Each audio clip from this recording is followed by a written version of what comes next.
Welcome back, guys. Imagine a world where the sun simply disappeared.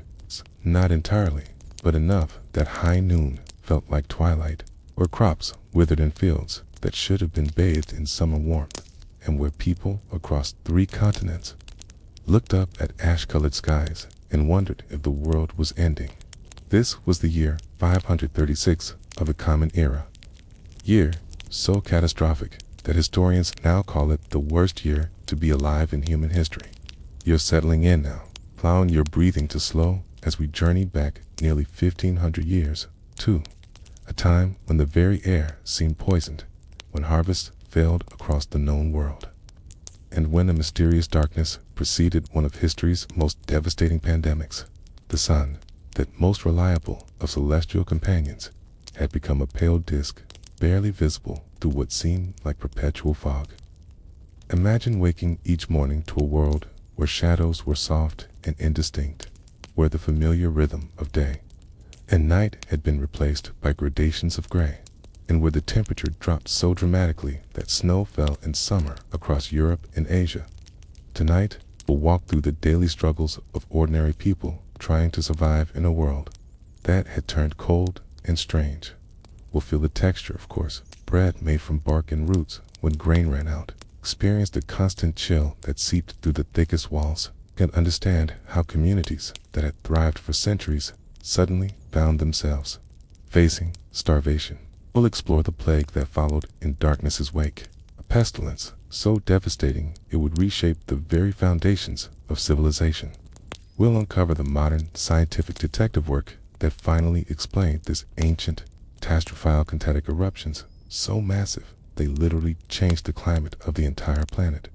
And we'll glimpse how even emperors and the wealthy, surrounded by their finest silks and most elaborate banquets, could not escape the universal suffering that defined this terrible year. For in 536, wealth might buy you better food and warmer clothes, but it could not buy back the sun or stop the creeping cold that touched every corner of the known world.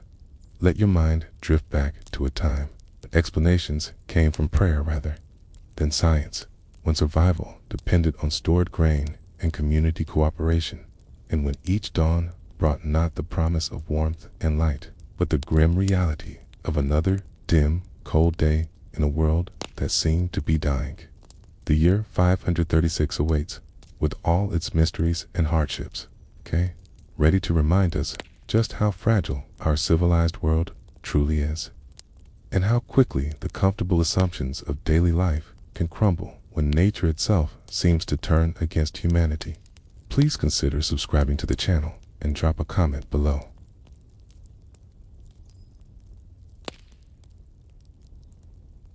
Imagine yourself awakening in a small wooden dwelling somewhere in what we now call Germany or northern France.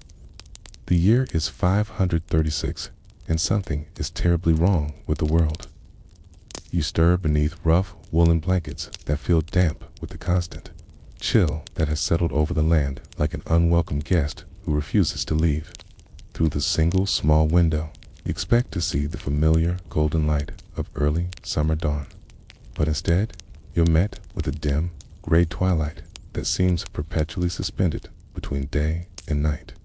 This is not the comfortable darkness of winter, which your ancestors understood and prepared for with stored grain and preserved meat. This is something else entirely, an unnatural demi that arrived in March and shows no signs of departing. The sun, when you can glimpse it through the strange, persistent haze, appears as little more than a pale disk, like a coin viewed through murky water. Its light lacks warmth, lacks the life-giving energy that should be coaxing your barley and rye from the soil. You rise from your straw-stuffed mattress, your breath visible in the air inside your own home. This should be summer, the season of growth and plenty, yet you reach for the heavy cloak that has become a constant companion.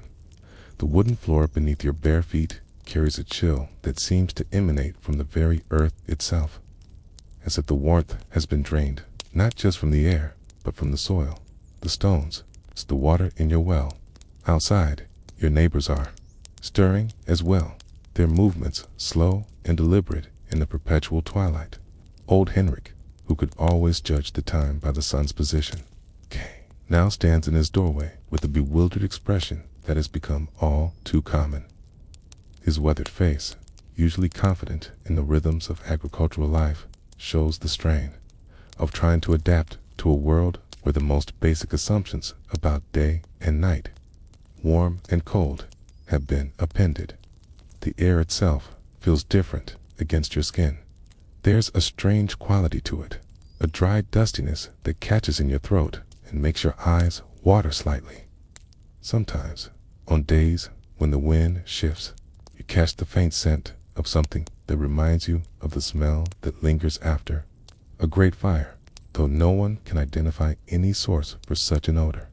It's as if the very atmosphere has been tainted with ash, though from what conflagration, no one can say. Your stomach reminds you that the strange light is the least of your troubles. You make your way to the wooden chest where your family stores its grain, and your heart sinks as you measure out the day's ration. The supplies that should have lasted until the new harvest are dwindling faster than anticipated, because there may not be a new harvest at all. The seeds you planted with such hope in the spring have either failed to sprout in the cold soil, or have emerged as weak, stunted things that seem to struggle for life in the dim light. The bread you'll eat today is different from what your grandfather would have recognized. Mixed with your precious remaining rye flour is ground acorn meal, carefully leached of its bitter tannins through days of soaking and rinsing.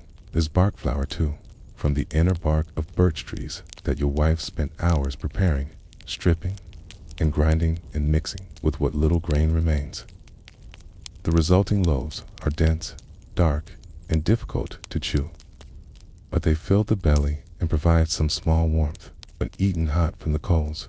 The daily routine of village life continues, but everything takes longer in the dim light. Tasks that could once be completed efficiently in bright sunshine now require careful attention and often need to be finished by firelight or oil lamp, both precious resources in themselves.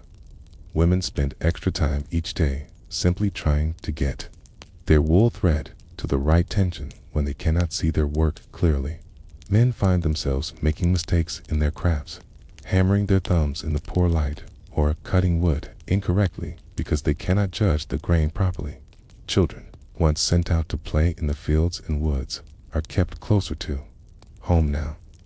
Partly this is because the strange atmosphere makes it easy to become disoriented, but mostly it's because parents fear what this unnatural world might portend. Strange animals have been seen at the forest edges, wolves that should be denning peacefully in summer, bears that seem confused and aggressive, birds that fly in the wrong directions or fail to sing their seasonal songs. The very fabric of daily life has become unpredictable in ways that your ancestors never recorded in their stories or songs. This is not the familiar hardship of a bad harvest or a harsh winter. Challenges that human communities had learned to weather over countless generations.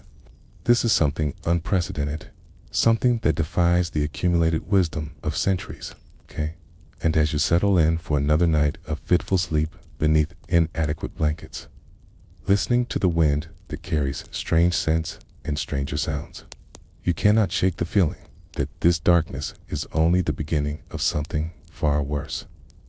As the weeks drift into what should be the height of summer, you find yourself adapting to rhythms that would have seemed impossible just months ago.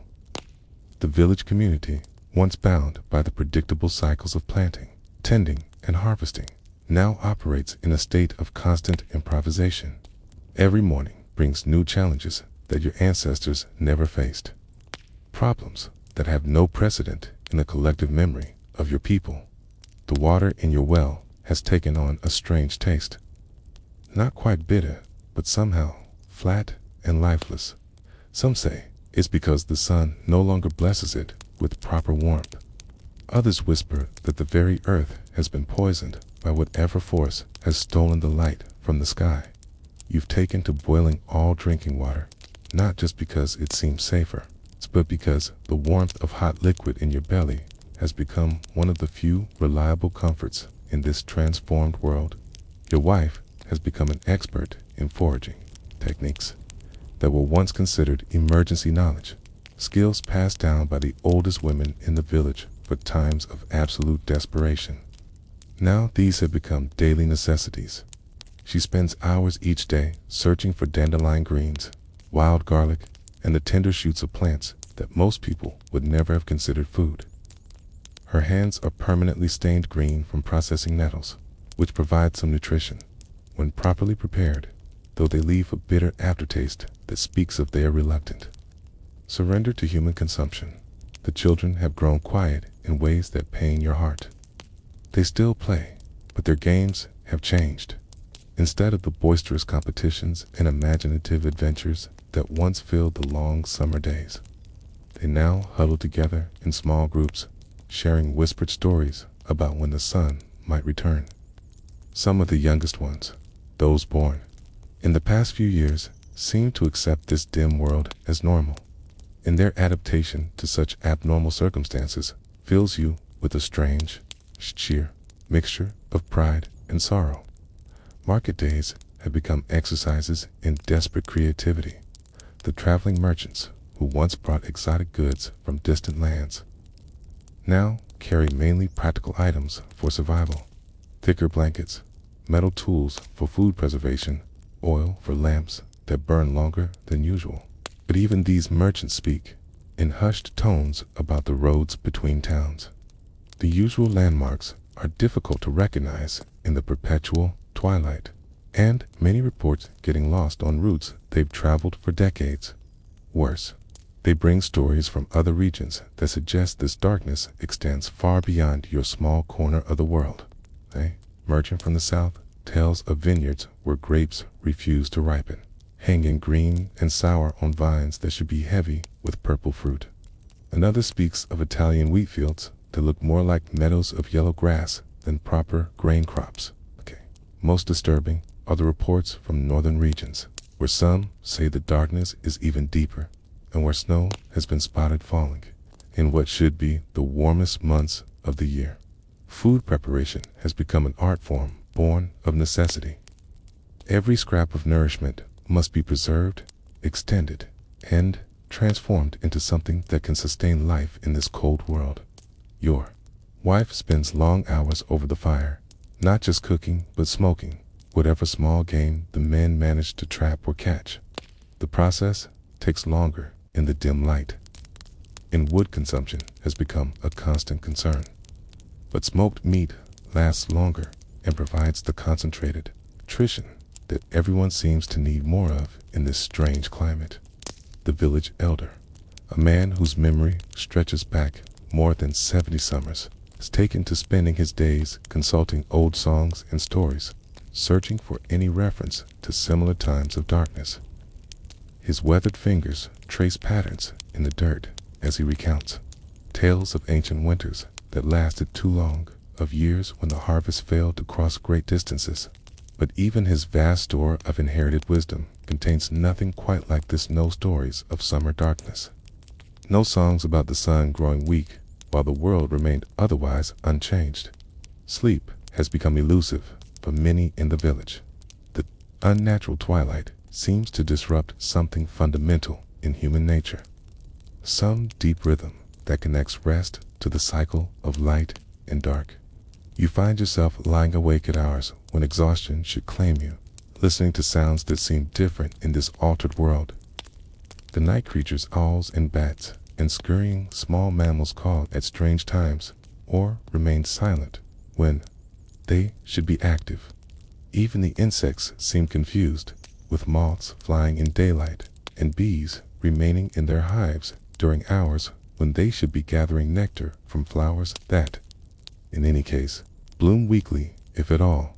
Work continues because it must, but everything takes longer and requires more effort. Blacksmithing, always dependent on being able to judge the color of heated metal, becomes a matter of experience and intuition rather than clear visual cues. Women working at their looms strain their eyes in the poor light, often needing to unpick and redo work that would have been perfect in normal brightness. Even simple tasks like mending clothes or sharpening tools require constant attention to avoid mistakes that waste precious materials. The animals, too, show signs of distress that go beyond simple discomfort. Chickens lay eggs with shells that seem thinner and more fragile. The milk cow, usually reliable in her production, gives milk that sometimes tastes slightly off, though it doesn't appear to be spoiled.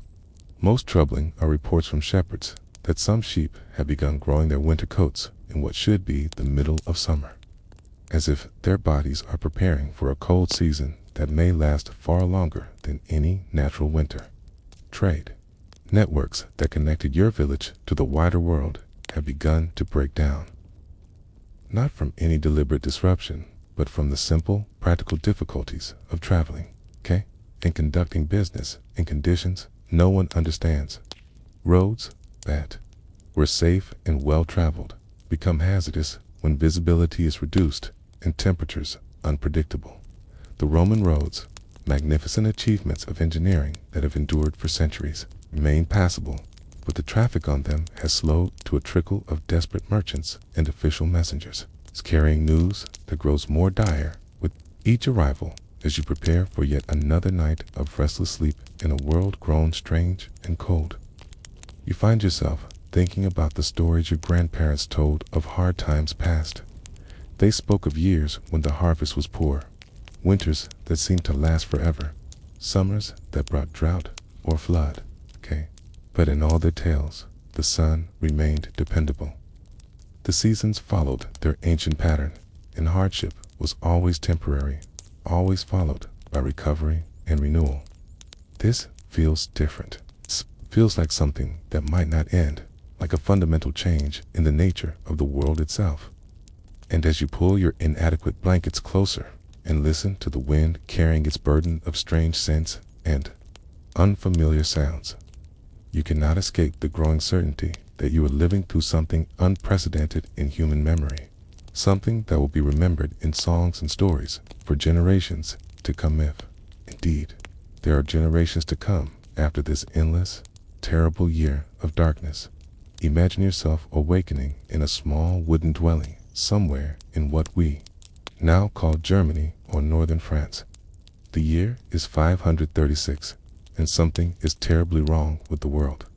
You stir beneath rough woolen blankets that feel damp with the constant chill that has settled over the land like an unwelcome guest who refuses to leave. Through the single, small window, you expect to see the familiar golden light of early summer, dawn, but instead, you're met with a dim, gray twilight that seems perpetually suspended between day and night. This is not the comfortable darkness of winter, which your ancestors understood and prepared for with stored grain and preserved meat. This is something else entirely, an unnatural dimming that arrived in March and shows no signs of departing. The sun, when you can glimpse it through the strange, persistent haze, appears as little more than a pale disk, like a coin viewed through murky water. Slight, lacks warmth, lacks the life-giving energy that should be coaxing your barley and rye from the soil. You rise from your straw-stuffed mattress, your breath visible in the air inside your own home. This should be summer, this season of growth and plenty, yet you reach for the heavy cloak that has become a constant companion.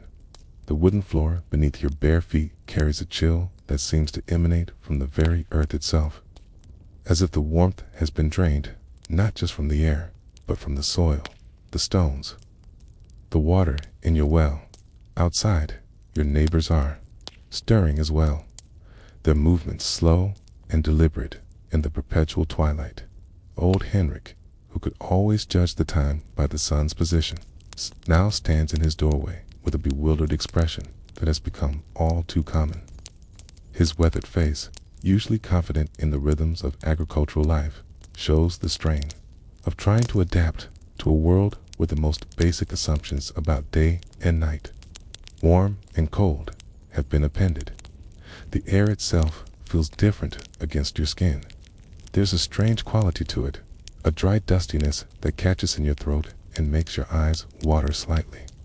Sometimes, on days when the wind shifts, you catch the faint scent of something that reminds you of the smell that lingers after a great fire, though no one can identify any source for such an odor.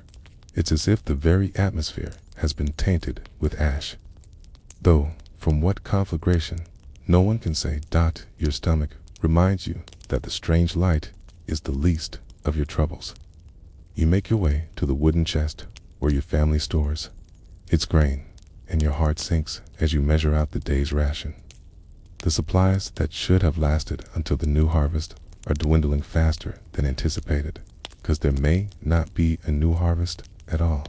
The seeds you planted with such hope in the spring have either failed to sprout in the cold soil or have emerged as weak, stunted things that seem to struggle for life in the dim light. It's God's punishment, whispers your wife as she tends the small fire that provides the only real warmth in your home. This has become a common refrain throughout the village, though punishment for what sin, no one can agree. Some point to the wars between the Franks and the Goths, claiming that too much blood has been spilled.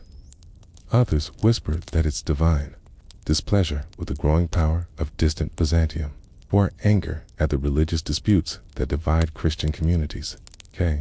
A few of the older villagers mutter about ancient gods, about Woden's rage, or the twilight of the world itself. But theological explanations offer little comfort.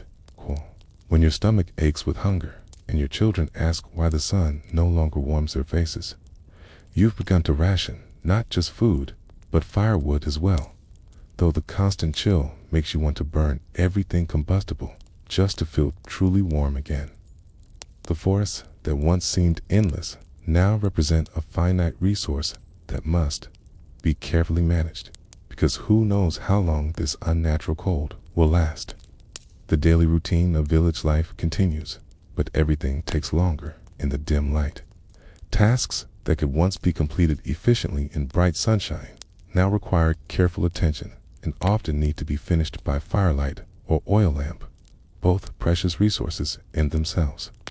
Women spend extra time each day simply trying to get their wool thread to the right tension when they cannot see their work clearly. Men find themselves making mistakes in their crafts, hammering their thumbs in the poor light, or cutting wood incorrectly because they cannot judge the grain properly. Children, once sent out to play in the fields and woods, are kept closer to home now. Partly, this is because the strange atmosphere makes it easy to become disoriented. But mostly, it's because parents fear what this unnatural world might portend. Strange animals have been seen at the forest edges, wolves that should be denning peacefully in summer, bears that seem confused and aggressive, birds that fly in the wrong directions or fail to sing their seasonal songs. The very fabric of daily life has become unpredictable in ways that your ancestors never recorded in their stories or songs. This is not the familiar hardship of a bad harvest or a harsh winter. Challenges that human communities had learned to weather over countless generations. This is something unprecedented, something that defies the accumulated wisdom of centuries. And as you settle in for another night of fitful sleep beneath inadequate blankets, listening to the wind that carries strange scents and stranger sounds, you cannot shake the feeling that this darkness is only the beginning of something far worse. By the time autumn should have arrived, bringing its familiar rituals of harvest and preparation for winter, the village has transformed into something your ancestors would barely recognize. The seasonal markers that once governed every aspect of life have become meaningless in a world where summer never truly came and where the approach of winter feels less like a natural transition and more like the final descent into an abyss of cold and darkness. The harvest, such as it is, becomes a community exercise in salvaging what little can be saved from crops that never properly matured. You join your neighbors in the fields, moving through rows of stunted barley and rye, with the methodical patience of people who understand that every grain might mean the difference between life and death in the months ahead. The wheat heads are small and poorly filled, containing perhaps a third of the seed they should hold in a normal year. Much of what you gather is barely better than animal fodder, but in this transformed world, the distinction between human food and animal feed has blurred considerably. Your hands, hardened by decades of agricultural work, now bear new calluses from processing foods that were never meant to sustain entire communities. You've learned to strip bark efficiently from birch and pine trees, to identify which inner bark can be ground into meal and which must be discarded as too bitter or too tough to digest. The process is labor-intensive and yields relatively little nutrition, but it extends your meager grain stores and provides the psychological comfort of having something, anything, to add to the cooking pot. The communal ovens that once baked proper wheat bread now serve a different purpose. Women take turns using them to dry and process various substitute foods. Corn flour that requires multiple leachings to remove its bitterness. Root vegetables that must be slowly dehydrated to prevent spoilage, and experimental combinations of available ingredients that might provide adequate nutrition. The smell emanating from these ovens has changed too, from the warm, welcoming aroma of baking bread to something earthier and more complex, a scent that speaks of human ingenuity. In the face of desperation, water management has become critical in ways that no one anticipated. The constant cloud cover that blocks the sun also seems to affect rainfall patterns, bringing either too much rain at once or long periods of no precipitation at all.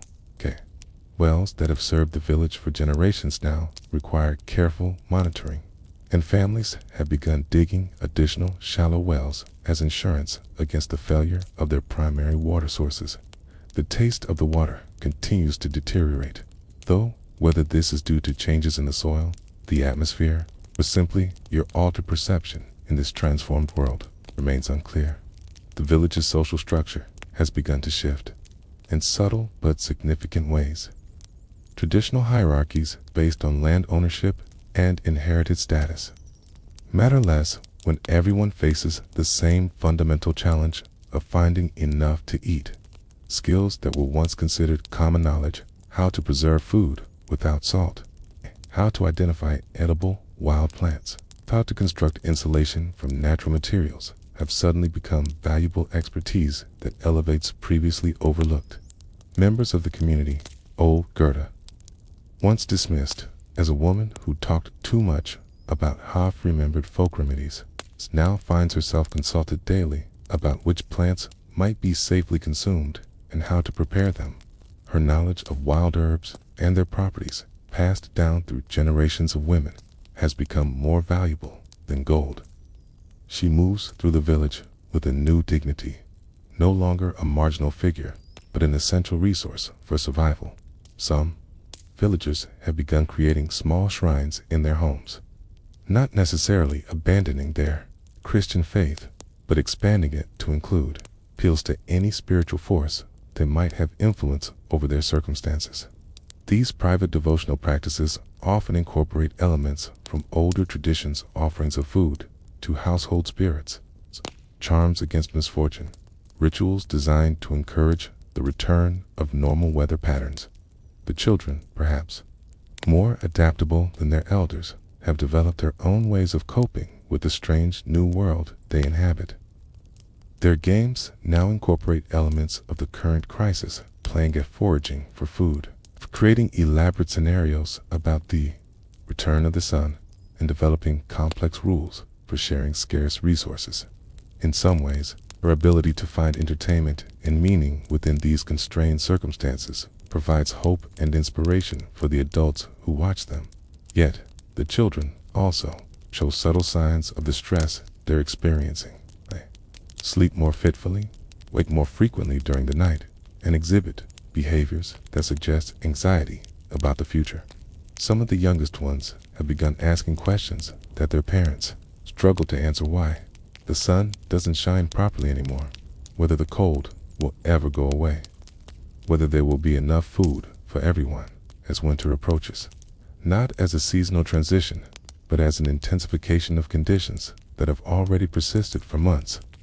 The village faces decisions that will determine who lives and who dies in the coming months. Families must choose which possessions to burn for fuel, which animals to slaughter for immediate food versus which to try to keep alive as sources of ongoing nutrition, and how to distribute increasingly scarce resources among community members. Traditional winter preparations, smoking meat, storing root vegetables, ensuring adequate supplies of firewood take on desperate urgency in a context where normal abundance has never materialized and where the cold has already been present. 4 months. Every calculation must account for the possibility that winter might last longer than usual, that spring might not bring relief, that the abnormal conditions that have defined the year might continue indefinitely. Trade relationships with neighboring villages have become increasingly important as each community attempts to diversify its survival strategies. Barter systems that once dealt in surplus goods now focus on essential items. Communities with better hunting grounds trading meat for grain from regions that manage slightly better crop yields. Villages with intact forests exchanging firewood for preserved foods from areas with more successful foraging. These trading relationships also serve as information networks, carrying news about conditions in distant regions and strategies that other communities have developed for survival. Some reports offer hope stories of places where the darkness seems slightly less severe, or where certain crops have managed to produce modest yields. Others bring alarming news of regions where starvation has already claimed lives and where communities have begun to break down under the pressure of tight start pressure. As you settle into another night of uncertain sleep, wrapped in every piece of cloth your family owns and sharing body heat with your loved ones, you reflect on how profoundly your world has changed in the space of a single year. The comfortable assumptions that once structured daily life, that the sun will shine, that crops will grow, that each season will bring its familiar rhythms and challenges, have been revealed as more fragile than anyone imagined. Yet, you also recognize the remarkable resilience and adaptability that your community has. It's demonstrated in the face of unprecedented adversity. People who have never faced such challenges have learned new skills, developed new relationships, and found sources of strength they didn't know they possessed. The village that will emerge from this crisis, if indeed it emerges at all, will be fundamentally different from the one that existed before the darkness, can possibly stronger in some ways, certainly wiser about the precariousness of the human condition and the importance of community cooperation in the face of forces beyond human control. And as sleep finally claims you, despite the cold and the uncertainty and the gnawing worry about what tomorrow might bring, you carry with you a deeper appreciation for the simple blessings of warmth, adequate food, and the reliable presence of the sun in a normal sky gift that you once took for granted but will never again assume to be guaranteed should you be fortunate enough to see them restored to your world.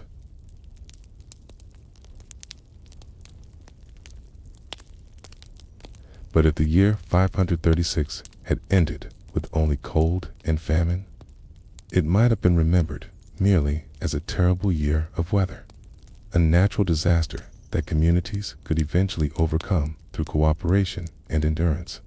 Instead, what followed the darkness was something far more sinister, a pestilence that would reshape the very foundations of civilization across 3 continents and fundamentally alter the course of human history. The first signs appeared in the great trading cities, those bustling centers of commerce where merchants from distant lands converged with their exotic goods and, unknowingly, their microscopic passengers. Constantinople, that jewel of the Eastern Roman Empire, with its massive population crowded within magnificent walls, became ground zero for what would later be known as the Justinian Plague. But to understand how this disease spread with such devastating efficiency, we must first examine the conditions that the year of darkness had created across the known world. Imagine yourself now, not as a simple villager struggling with failed crops, but as a resident of one of the great cities of the 6th century. Picture the narrow streets of Constantinople in the late months of 536, where the usual bustle of urban life had taken on an edge of desperation. It's the same darkness that had ruined harvests in the countryside had created food shortages that rippled through the complex supply chains that fed these metropolitan populations. Ships still arrive at the great harbors, but their holds carried less grain than usual. And what they did carry commanded prices that put adequate nutrition beyond the reach of many ordinary citizens. The urban poor, already living in crowded conditions with minimal sanitation, found their circumstances growing even more precarious as food became scarce and expensive. Families that had once managed to maintain decent living conditions were forced into increasingly squalid quarters as they spent more of their income on basic sustenance. The magnificent public baths that had long been a symbol of Roman civilization became gathering places where people sought not just cleanliness but warmth, creating perfect conditions for the transmission of diseases that thrived in close human contact in the cramped apartment buildings that housed much of the city's working population. The effects of malnutrition were becoming visible by the winter of 536. People who had been weakened by months of inadequate food and the stress of uncertainty were more susceptible to illness, their immune systems compromised by the sustained hardship that the strange year had brought.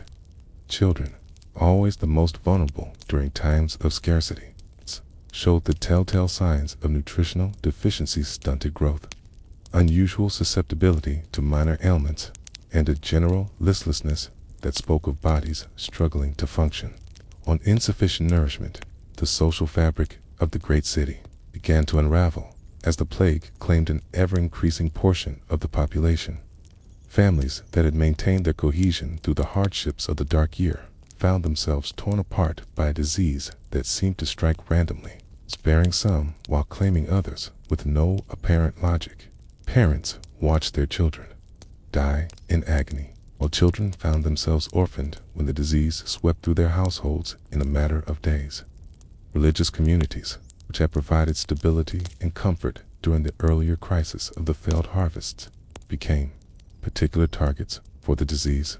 The close-knit nature of monastic life, with shared meals and communal living spaces, created ideal conditions for transmission. Entire religious houses were decimated, their members dying so quickly that proper burial rites became impossible to maintain. The very practices that had sustained these communities through previous difficulties caring for the sick, maintaining close fellowship, sharing resources, now became pathways for destruction. The Emperor Justinian himself, that great ruler, whose ambitions had sought to restore the full glory of the Roman Empire, fell victim to the plague in 522, though he would be among the fortunate few who recovered from the disease. But his illness, coming at a time when his military campaigns were already struggling with the effects of the climatic catastrophe, effectively ended his dreams of reconquest and forced the empire to turn inward, focusing on survival rather than expansion. As word of the plague's devastation in Constantinople spread throughout the empire, other cities braced themselves for its arrival with a mixture of hope and terror. Some communities attempted to seal themselves off from outside contact, refusing entry to travelers and merchants in desperate attempts to keep the disease at bay. But the plague was already spreading along the very networks of communication and trade that held the empire together, carried by refugees fleeing infected areas, by soldiers moving between military posts, and by the countless small merchants and travelers whose movements maintained the circulation of goods and information across this Mediterranean world. The psychological impact of the plague's approach was almost as devastating as the disease itself. Communities that had already endured months of hardship from the failed harvests now faced the prospect of a pestilence that seemed to kill without regard for age, health, or social position. The careful preparations that families had made to survive the extended crisis of food shortage seemed meaningless in the face of a disease that could claim entire households in a matter of days. In the rural areas, where where the struggle against famine had created tight-knit communities bound together by shared hardship. The approach of the plague brought a different kind of crisis. The cooperation and mutual aid that had sustained villages through the dark year began to break down as people faced the terrible choice between helping their neighbors and protecting their own families from infection. The bonds of community that had been strengthened by shared struggle against natural disaster proved more fragile when confronted with a threat that made human contact itself potentially deadly.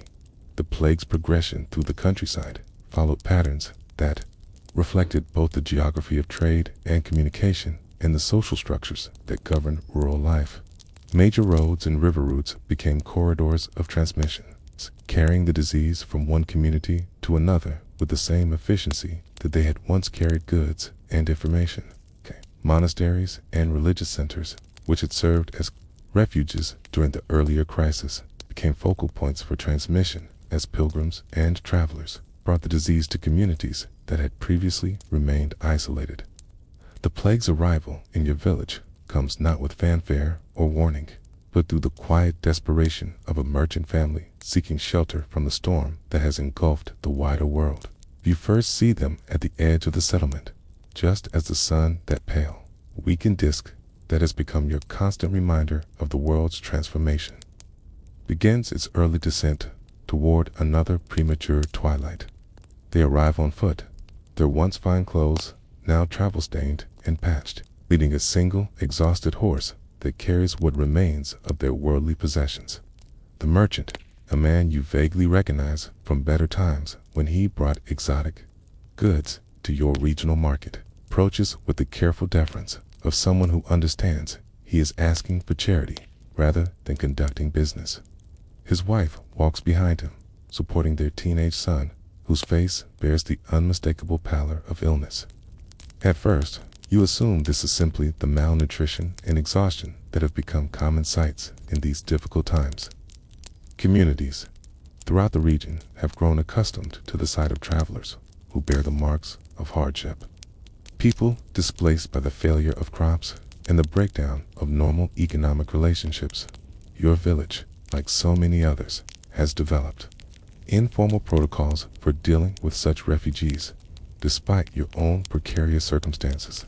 Quote, the bonds of Christian charity and simple human compassion demand that you offer what assistance you can. The village elder, that weathered man whose wisdom has guided the community through the challenges of the dark year, approaches the newcomers with a measured caution that has become characteristic of all interactions with outsiders, but also with the fundamental decency that has kept your community cohesive through its trials. The merchant's story unfolds over a shared meal of the coarse bread and thin broth that have become standard fare in these diminished times. He speaks of cities where the dying outnumber the living, of trade routes that have become highways of pestilence, of markets that stand empty, not because goods are unavailable, but because there are too few healthy people left to conduct business. His words carry the weight of first-hand observation, the particular authority that comes from having witnessed the collapse of the world he once knew and navigated with such confidence. The merchant and his wife, grief-stricken and terrified, volunteered to handle the burial themselves, asking only for tools in a location where their son can be laid to rest without endangering others. Their isolation becomes both voluntary and necessary as the village grapples with the terrible mathematics of survival. Every instinct of Christian charity, and human decency demands that the community provide comfort and assistance to the grieving parents, but every rational calculation suggests that contact with them might bring the same fate to other families within days of the young man's death. Those calculations prove tragically accurate. The first villager to show symptoms is Willem, a young father who had helped carry water to the merchant family during their son's illness. His case follows the same horrifying pattern: fever, delirium, the appearance of the characteristic dark spots and swellings, and rapid decline toward death. But Willem's infection marks the beginning of the plague's true assault on your community. As his wife and children quickly follow him into illness. The carefully constructed social bonds that have held your village together through the challenges of the dark year begin to unravel under the pressure of a threat that makes human contact itself dangerous. Families that have shared resources and supported each other through months of hardship now face the terrible choice between community solidarity and individual survival. The informal networks of mutual aid that have sustained the village through its agricultural crisis prove fragile when confronted with a disease that spreads through the very interactions that define human society. Traditional gender roles and family hierarchies dissolve as the plague strikes without regard for age, strength, or social position. Strong young men die as quickly as elderly women. Healthy children succumb while their sickly grandparents survive. The random nature of the disease's progression creates a sense of helplessness that corrodes the community's confidence in its ability to protect its members through collective action. The village's carefully managed food supplies, already stretched thin by the failed harvest, become secondary concerns as families focus on the more immediate threat of infection. Gardens that had been tended with desperate attention through the strange growing season are abandoned as people avoid activities that might bring them into contact with neighbors. Wells that had been shared resources become sources of potential contamination, forcing families to seek alternative water sources or risk exposure to whatever invisible agents carry the disease. Religious observances, which had provided stability and comfort during the earlier crisis, become occasions for transmission as people gather for prayers and mutual support. The church that had served as a focal point for community resilience now represents a potential death trap. Its enclosed space and shared rituals creating ideal conditions for the plague spread. Sunday services become sparsely attended affairs as families weigh their spiritual needs against their physical survival. The psychological toll of the plague proves as devastating as its physical effects. The same communities that had demonstrated remarkable resilience in the face of agricultural failure and chronic food shortage begin to fragment under the pressure of a threat that seemed to punish cooperation and reward isolation.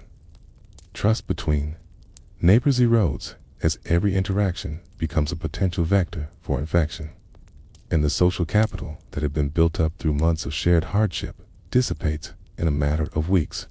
Children, who had adapted with remarkable flexibility to the challenges of the dark year, now exhibit signs of trauma that go beyond simple fear of illness. The arbitrary nature of the plague's victims, the rapid progression from health to death, and the breakdown of the adult authority figures who had provided stability during previous crises combined to create an atmosphere of pervasive uncertainty that affects even those too young to fully understand what is happening. Some families attempt to flee the village entirely, loading their remaining possessions onto carts and heading toward relatives in distant regions where they hope the plague might not have penetrated. But these migrations often become journeys toward infection rather than escape, as the disease has spread along the same trade routes and communication networks that connect isolated communities to the wider world. The very mobility that had once been a survival strategy during times of local scarcity becomes a mechanism for spreading pestilence across ever wider areas. Others choose to isolate themselves within the village, barricading their homes and avoiding all contact with neighbors, in the hope that strict quarantine might protect their families from infection. These voluntary hermits watch through their windows as their community slowly dies around them. It's witness to a catastrophe that unfolds with relentless logic, despite all human attempts to understand or control it. The plague's progression through your village follows patterns that would become grimly familiar across Europe, Asia, and North Africa during the years following. 536. Entire families disappear within weeks of the first symptoms appearing in their households. The carefully tended burial ground that had served the community for generations fills beyond capacity, forcing survivors to create new graveyards or resort to mass burials that would have been unthinkable under normal circumstances by winter. The village that had managed to maintain its essential functions through the agricultural crisis of the dark year has been reduced to a scattered collection of survivors who emerge cautiously from their homes to search for signs of continuing life among their neighbors. The social institutions that had provided structure and meaning, the informal councils of elders, case crew, the extended family networks, have been decimated by a disease that has claimed victims across all demographic categories with terrifying efficiency. As the plague's grip on your community reaches its terrible zenith, you find yourself among the inexplicably fortunate few who have thus far escaped infection despite repeated exposure to the disease. This survival brings no joy, only a profound guilt that mingles with the practical necessities of staying alive in a world where the normal structures of society have collapsed around you. You move through the empty streets of your village like a ghost haunting the remnants of its former life, stepping carefully around the abandoned homes where entire families have perished, their doors standing open like mouths frozen in perpetual screams. The silence that now characterizes your community is unlike anything in human experience, not the peaceful quiet of winter evenings or the contemplative hush of religious observance, but the absolute stillness that follows when the machinery of human society simply stops functioning. No voices call greetings between houses, no children play in the common areas, no craftsmen hammer at their work or merchants argue over prices. Even the animals have largely disappeared, either claimed by the same forces that have devastated the human population or fled to seek sustenance and safety in the wild spaces that are rapidly reclaiming the cultivated lands. Your daily routine has been reduced to the most basic elements of survival, finding food among the abandoned stores of your dead neighbors, maintaining a fire in your dwelling to provide warmth in a world that grows colder with each passing day, and conducting the grim business of burial that has become the primary occupation of the living. The dead vastly outnumber the survivors now, and proper funeral rites have given way to practical considerations of public health and simple physical capability. Bodies are interred quickly and without ceremony, often in mass graves that would have been considered sacrilegious under normal circumstances, but now represent the only feasible approach to disposing of the plague's victims. The psychological weight of these tasks bears down on you with crushing intensity. Each burial represents not just individual death, but the loss of accumulated knowledge, relationships, and community bonds that had taken generations to develop. The blacksmith who could repair any broken tool, the midwife whose skills had safely delivered dozens of babies, the storyteller whose memory preserved the oral traditions of your people, all have been claimed by the plague, taking their irreplaceable expertise with them into the ground. You find yourself talking to the dead as you work, carrying on conversations with people who will never answer, asking advice that will never come, seeking comfort from those who have moved beyond all earthly concerns. This is not madness, exactly, but rather a desperate attempt to maintain some connection to the human community that's been so brutally severed by the plague's advance. The living are too few and too scattered to provide the social interaction that human beings require. So you turn to the dead for companionship, creating imaginary dialogues that help preserve your sanity in circumstances that would drive anyone toward despair. The consistency of these reports gradually builds a picture of catastrophe that extends across vast geographical areas. This is not a local disaster that might be survived by fleeing to unaffected regions, but rather a transformation of human civilization itself. A reduction of population densities to levels that cannot support the complex social and economic structures that had characterized the world before 536. Religious faith, which had provided comfort and explanation during the earlier crisis of the failed harvest, becomes more complex and problematic in the face of such comprehensive destruction. The God who might allow crops to fail for inscrutable but ultimately benevolent purposes seems harder to reconcile with a deity who would permit the kind of arbitrary slaughter that the plague represents. Some survivors turn toward more intense religious observance, seeing the pestilence as a test of faith that must be endured through prayer and submission to divine will. Others experience a crisis of belief that leads them to question fundamental assumptions about divine justice and human purpose. The seeming randomness of the plague's victims, its willingness to claim devout believers alongside sinners, innocent children alongside hardened criminals challenges traditional theological explanations for suffering and create space for doubt that had been absent during the earlier, more comprehensible hardships of the dark year. You find yourself somewhere between these positions, maintaining a basic belief in divine providence while acknowledging that the plague represents something beyond normal human understanding or traditional religious categories. Your prayers become less formal and more conversational, resembling the dialogues you carry on with the dead rather than the structured liturgical responses you learned in childhood. The approach of spring brings little of the hope that seasonal change normally provides. The calendar suggests that the worst of winter is past, but the perpetual dimness that has characterized the world since early 536 continues unabated. In the absence of most of the community members who would normally participate in spring planting, makes agricultural recovery seem impossible even if weather conditions were to improve.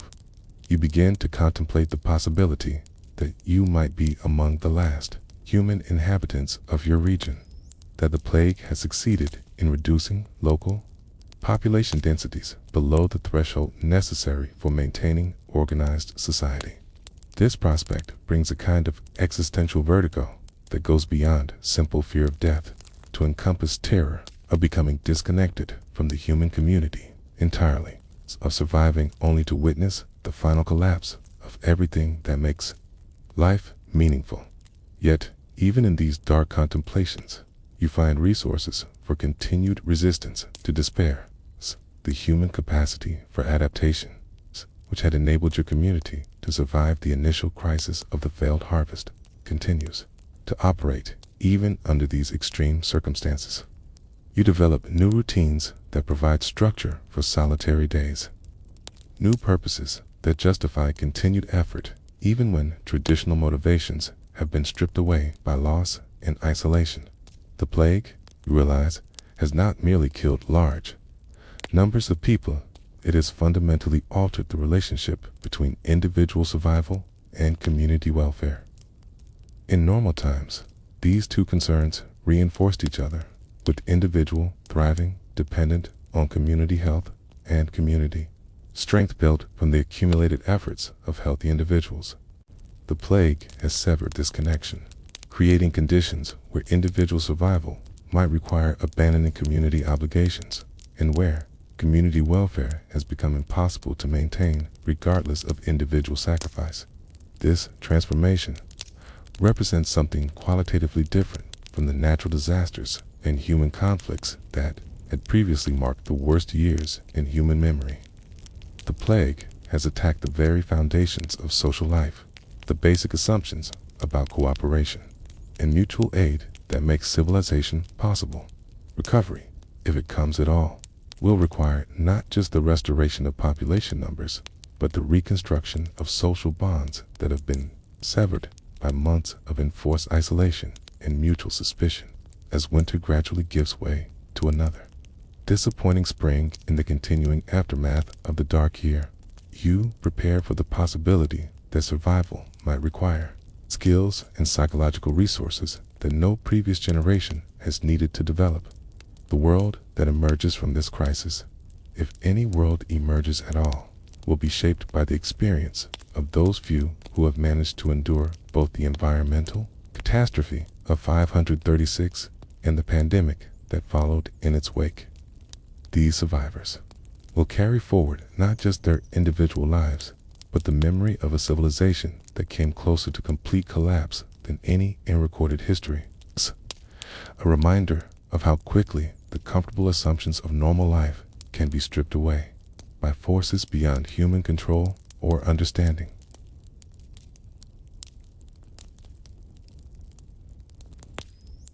Now let your mind drift forward through the centuries, past the dark ages that followed the terrible year, past the medieval period with its gradual recovery, past the Renaissance and the Industrial Revolution, past to world wars and the dawn of the atomic age, until you reach the pristine laboratories of the modern world, where scientists work with tools and techniques that would seem like magic to the suffering villagers of 536.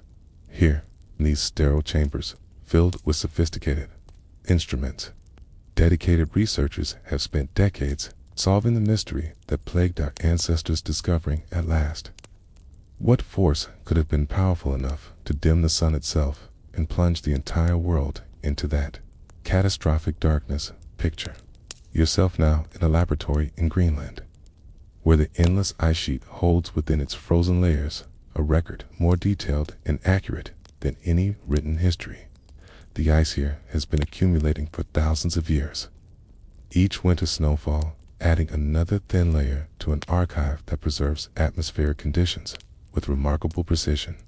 Every year's accumulation contains tiny air bubbles that trap samples of the ancient atmosphere, along with microscopic particles of dust, ash, and other materials that were suspended in the air when that layer formed. The scientists working here move with the careful precision of archaeologists, but instead of excavating ancient cities, you're drilling through ice that formed during the 6th century, extracting cores that contained within their crystalline structure the actual breath of the world during those terrible years. These ice cores, when properly analyzed, can reveal not just what happened in 536, but exactly when it happened, how severe it was, and even provide clues about where the catastrophic events originated.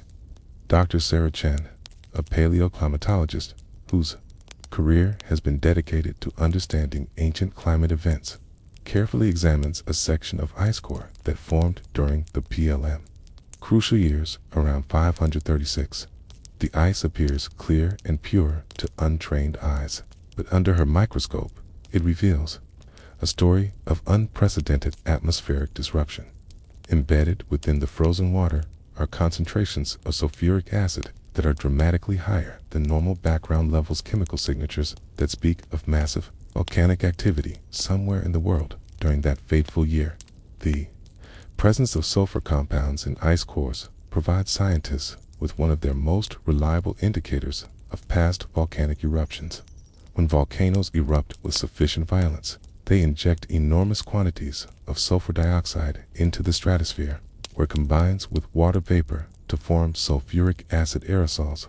These particles can remain suspended in the upper atmosphere for years, circulating around the globe and gradually settling out of the air to be preserved in ice sheets, lake sediments, and other natural archives.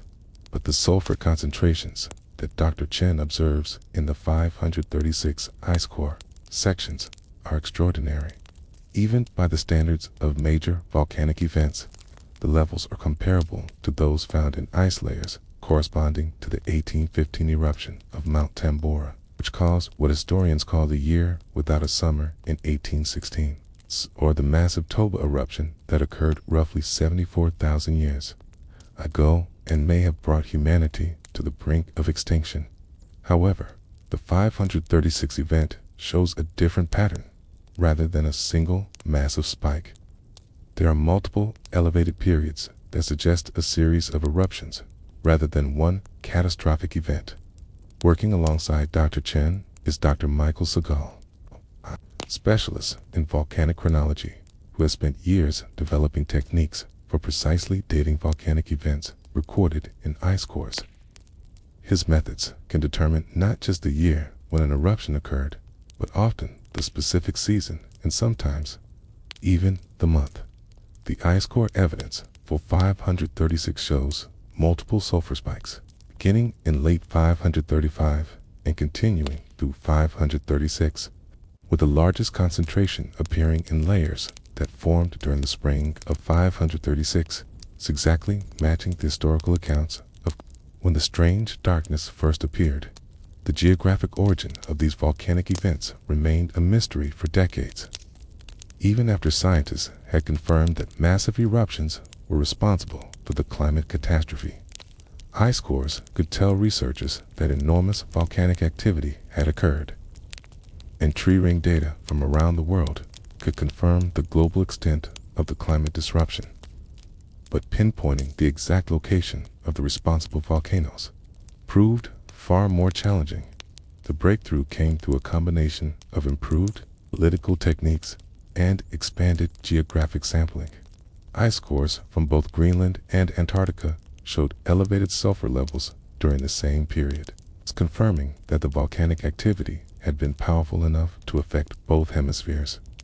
However, the relative concentrations and timing of the signals in different locations provided clues about where the eruptions had originated. Toktenkore's team developed increasingly sophisticated methods for analyzing the chemical composition of volcanic particles preserved in ice cores. Different volcanoes produce ash and aerosols with distinctive chemical signatures that reflect the composition of their magma sources. By comparing these signatures with samples from known volcanic regions, scientists can sometimes identify not just the general area where an ancient eruption occurred, but the specific volcanic system responsible. The evidence gradually pointed toward Southeast Asia as the source of at least some of the 536 eruptions. This region, which includes Indonesia and the Philippines, is part of the Ring of Fire, a zone of intense volcanic activity that surrounds the Pacific Ocean.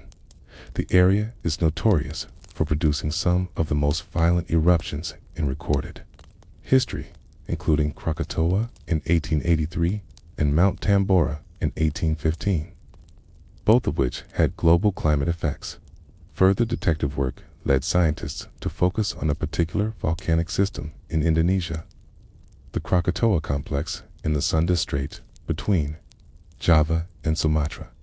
Geological evidence from the region suggested that a massive eruption had occurred sometime during the 6th century, and the location was perfect for producing the kind of global climate effects that the ice core data indicated. But the mystery deepened when researchers realized that the ice core evidence suggested not just one major eruption, but a series of massive volcanic events spread across several years. The sulfur spikes in the ice cores showed multiple peaks, suggesting that the 536 catastrophe resulted from an unusual coincidence of several large eruptions occurring within a relatively short time period. This raised intriguing questions about whether these eruptions might have been connected, whether one massive eruption might have triggered others in a kind of volcanic chain reaction. Modern volcanic monitoring has revealed that large eruptions can indeed influence volcanic activity in distant locations through a variety of mechanisms. The removal of massive amounts of magma during a major eruption can alter stress patterns in the Earth's crust, potentially triggering eruptions in other volcanic systems. Additionally, the climate effects of one large eruption can create atmospheric conditions that make other regions more susceptible to volcanic activity. The team expanded their investigation to include evidence from lake sediments, cave formations, and coral reefs, all of which can preserve records of past environmental conditions. Sediment cores from lakes in remote locations showed layers of volcanic ash that matched the timing of the ice core evidence, while coral reefs in the tropical Pacific displayed growth patterns indicating several years of reduced sunlight and lower temperatures beginning in 536. Tree ring data provided another crucial piece of the puzzle. Trees growing in different parts of the world during the 536 period showed dramatically reduced growth rings, indicating that growing seasons had been severely shortened by reduced sunlight and lower temperatures.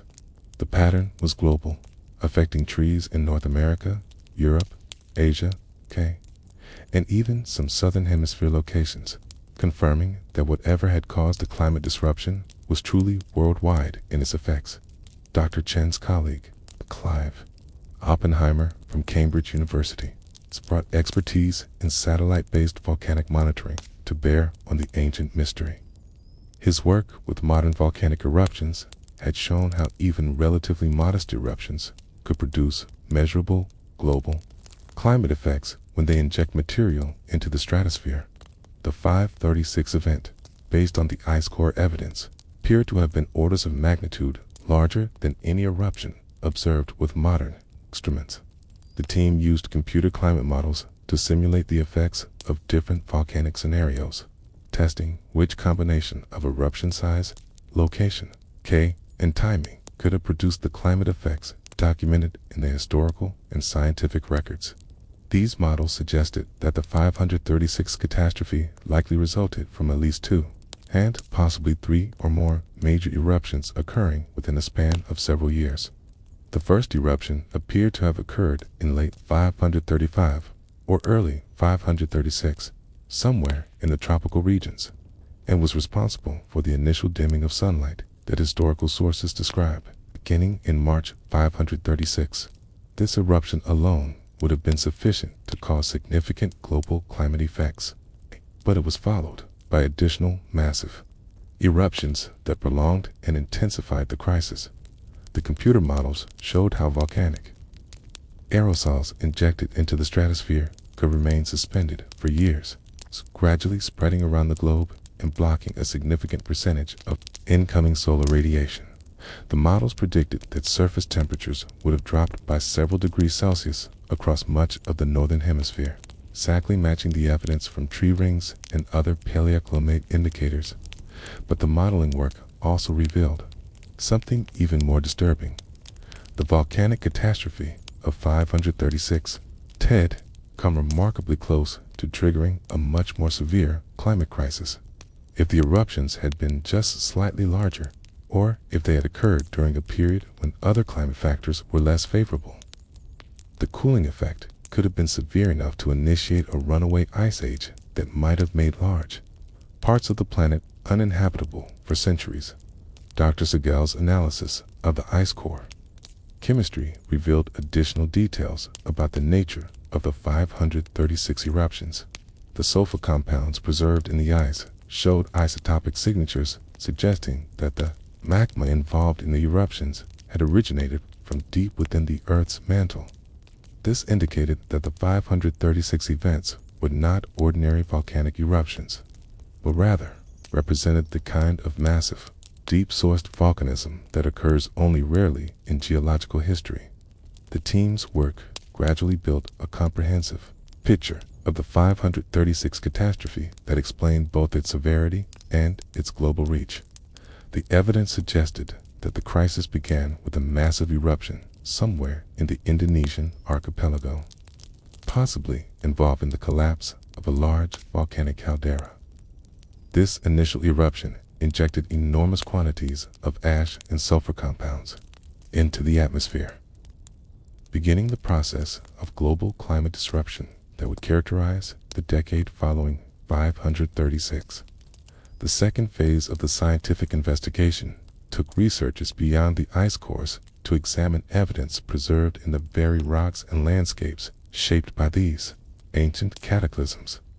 Dr. Oppenheimer's team embarked on expeditions to volcanic regions across Southeast Asia, searching for geological signatures that might pinpoint the exact sources of the 536 eruptions. Their work involved hiking through dense tropical forests to reach remote volcanic sites, often in regions where the jungle had long since reclaimed any obvious signs of ancient destruction. In the Krakatoa region, the team discovered layers of volcanic deposits that told a story of destruction far more comprehensive than the famous 1883 eruption that had captured world attention. Beneath the more recent volcanic debris, they found evidence of much older and much larger eruptions, including massive deposits of pumice and volcanic ash that could be dated to the 6th century. The scale of these deposits suggested eruptions that dwarfed anything witnessed in modern times, events that had literally reshaped the geography of the region using advanced radiometric dating techniques. The researchers were able to confirm that major volcanic activity had indeed occurred in the Krakatoa complex during the 530s, but the geological evidence also revealed something unexpected. The 536 catastrophe appeared to have involved not just Krakatoa, but multiple volcanic systems across the Indonesian archipelago. The pattern suggested a period of unprecedented volcanic activity that had affected the entire region. It's possibly triggered by deep geological processes that modern science is only beginning to understand. Dr. Chen's colleague, Dr. Francis Ludlow, from Trinity College Dublin, brought historical expertise to complement the scientific evidence. His research had uncovered references to the 526 darkness in chronicles and records from cultures across the ancient world. It's creating a documentary record that helped confirm and expand the scientific findings. Byzantine historians, Chinese court records, Irish annals, and even Mayan inscriptions all contained references to unusual atmospheric conditions during the 530s and 540s. The historical evidence provided crucial context for understanding how the volcanic catastrophe had affected human societies. The Chinese records were particularly detailed, describing not just the dimming of the sun, but also widespread crop failures, famines, and social unrest that followed the climate disruption. These accounts matched remarkably well with the ice core evidence for the timing and severity of the volcanic impact, providing independent confirmation of the scientific findings. Dr. Ludlow's research also revealed that the 536 event had been followed by additional climate disruptions in subsequent years, suggesting that the volcanic crisis had been more prolonged than initially realized. Historical sources described continued atmospheric anomalies through the early 540s, with reports of unusual weather patterns, failed harvests, and persistent dimming of sunlight extending well beyond the initial crisis year. The team expanded their investigation to include evidence from archaeological sites across Europe and Asia. Excavations at settlements dating to the 6th century revealed patterns of abandonment and decline that correlated precisely with the timing of the volcanic catastrophe. Many sites showed evidence of sudden depopulation during the 530s and 540s, followed by periods of reduced activity that lasted for decades. Particularly striking was evidence from agricultural sites across northern Europe, where pollen analysis revealed dramatic changes in farming patterns following 536. The pollen record showed that many areas that had been actively cultivated for centuries were suddenly abandoned, with forests quickly reclaiming fields that had supported human communities for generations. This evidence provided a stark illustration of how the volcanic climate crisis had forced widespread population movements and agricultural collapse. The archaeological evidence also revealed the human adaptations that had enabled some communities to survive the crisis. Sites in regions with access to marine resources showed greater continuity of occupation, suggesting that communities able to supplement failed agricultural yields with fishing and gathering had been more resilient.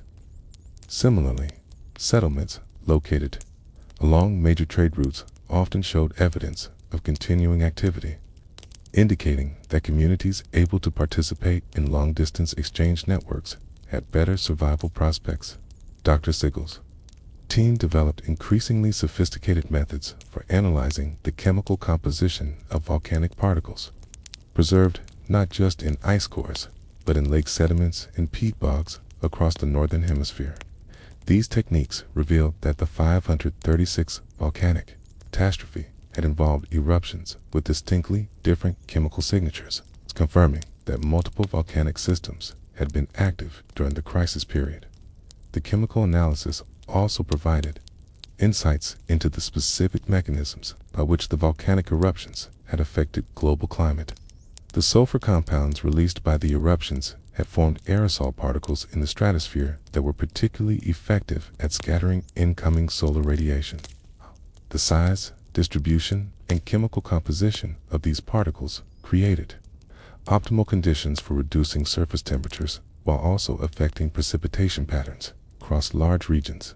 Computer climate models, developed by Dr. Chun's team, showed how the volcanic aerosols had disrupted normal atmospheric circulation patterns, creating conditions that affected not just temperature, but also rainfall distribution across continents. The models predicted that some regions would have experienced severe droughts, while others faced unusually wet conditions, both of which would have contributed to agricultural failures and social disruption. The modeling work also revealed the global interconnectedness of the climate system during the 6th century. Volcanic eruptions in Southeast Asia had affected weather patterns across Europe, Asia, and North America through complex atmospheric teleconnections that modern meteorology is only beginning to understand. The 536 catastrophe demonstrated how local geological events could have truly global consequences through the atmosphere's ability to transport volcanic materials around the entire planet. Recent advances in ice core analysis have allowed scientists to extract even more detailed information about the 536 volcanic events.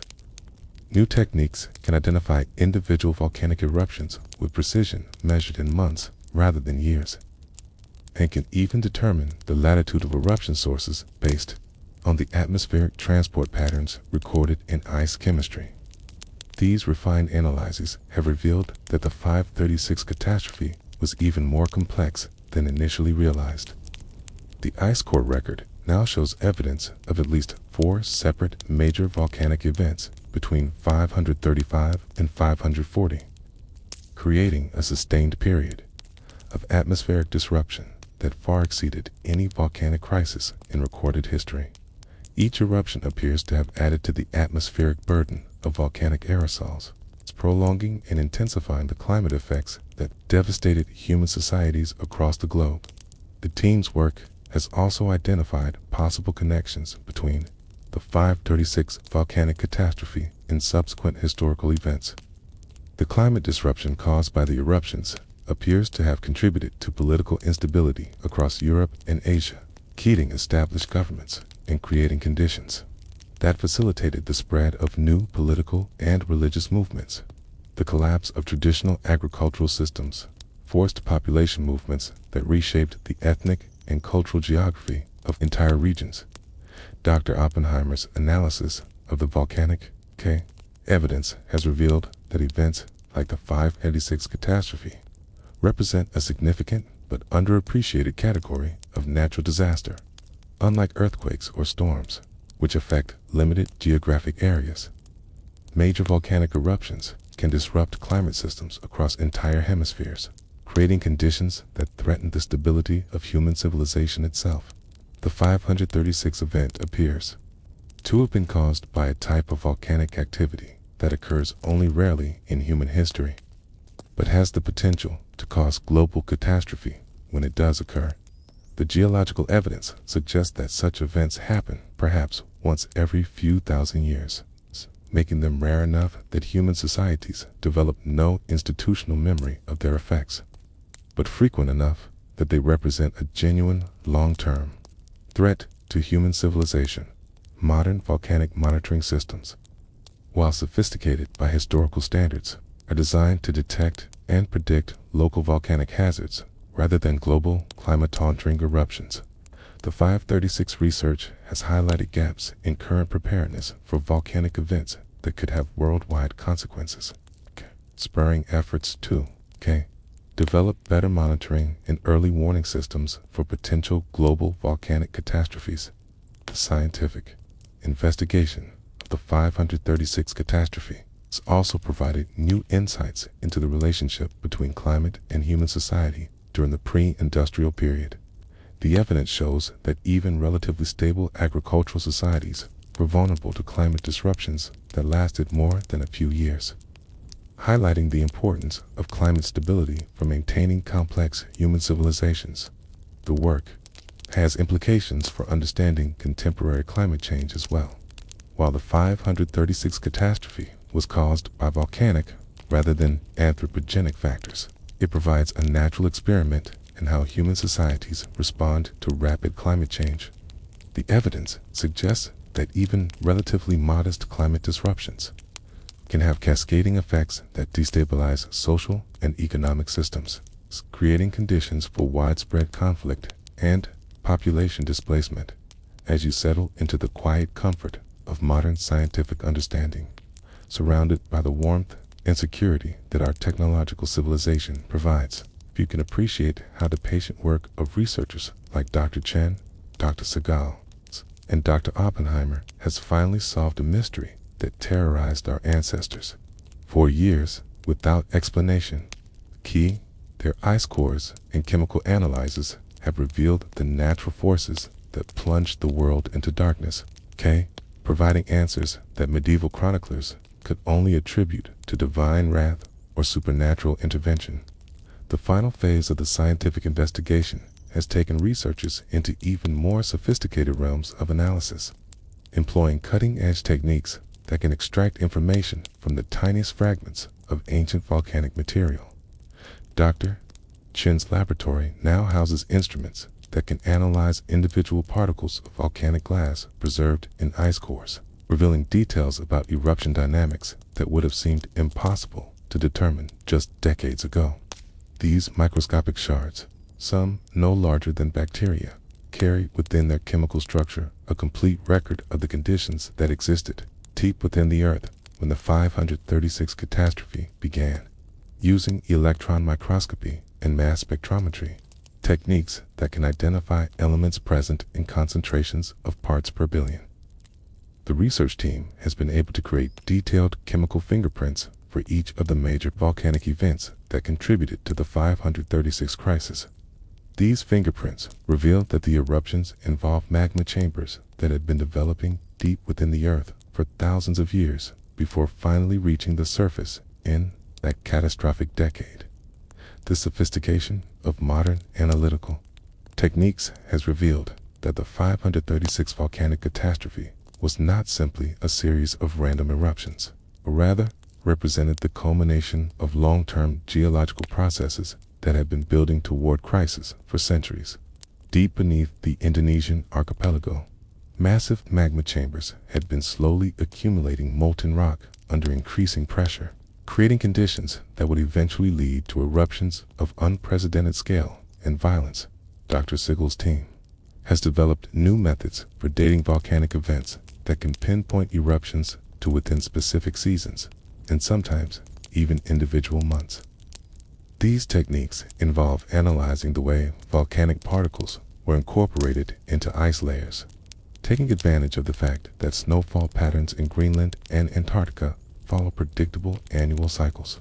By examining how volcanic particles are distributed within annual ice layers, researchers can determine not just when eruptions occurred, but even details about how long individual eruptions lasted and how their intensity varied over time.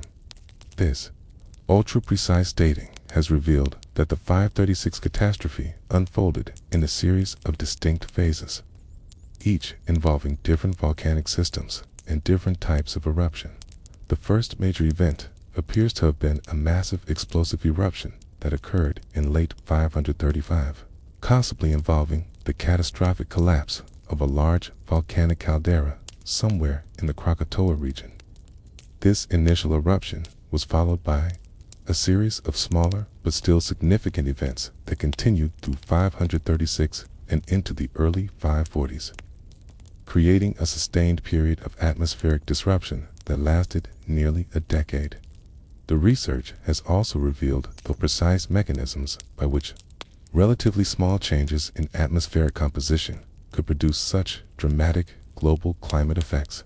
The volcanic aerosols injected into the stratosphere by the 536 eruptions created a positive feedback loop that amplified their cooling effects far beyond what might have been expected from the initial injection of particles alone. Computer climate models developed specifically to study the 536 event have shown how the volcanic aerosols altered the planet's energy balance in complex ways. The particles not only blocked incoming solar radiation, but also affected the formation and behavior of clouds, creating additional cooling effects that persisted long after the original volcanic particles had settled out of the atmosphere. These models suggest that the climate system can remain in a disturbed state for years or even decades after major volcanic eruptions, explaining why the effects of the 536 catastrophe lasted so much longer than the eruptions themselves. Recent advances in paleoclimatology have allowed researchers to extend their investigation beyond ice cores to include evidence preserved in coral reefs, cave formations, and even the shells of microscopic marine organisms. Each of these natural archives provides a different perspective on the 536 catastrophe, creating a comprehensive picture of how the volcanic events affected different parts of the Earth.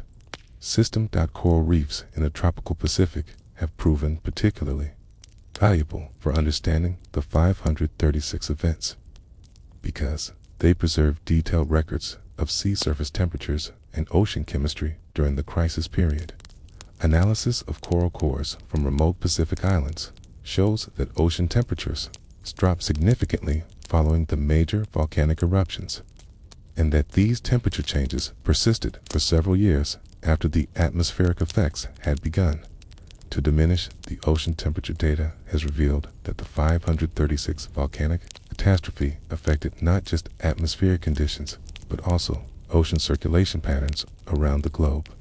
The cooling of surface waters disrupted normal patterns of evaporation and precipitation, contributing to the agricultural failures that devastated human societies across multiple continents. The research has shown that volcanic events of this magnitude can affect the entire Earth system, creating cascading effects that propagate through atmosphere, oceans, and biosphere for years after the initial eruptions. Cave formations have provided another crucial source of evidence about the Byzantium catastrophe. Stalactites and stalagmites grow continuously over thousands of years, incorporating into their calcium carbonate structure chemical signatures that reflect the atmospheric conditions present when each layer formed. Analysis of cave formations from sites across Europe and Asia has revealed that the 536 volcanic events created atmospheric chemical conditions that had no precedent in the preceding millennium. The cave evidence has been particularly valuable for understanding the duration and intensity of the acid rain that followed the major volcanic eruptions. The sulfur compounds released by the volcanoes eventually formed sulfuric acid in the atmosphere, creating precipitation that was significantly more acidic than normal rainfall. This acid rain had devastating effects on forests and agricultural crops across large areas, contributing to the ecological disruption that followed the initial climate cooling. Perhaps most remarkably, recent research has revealed that the 536 catastrophe left traces that can still be detected in modern environmental systems.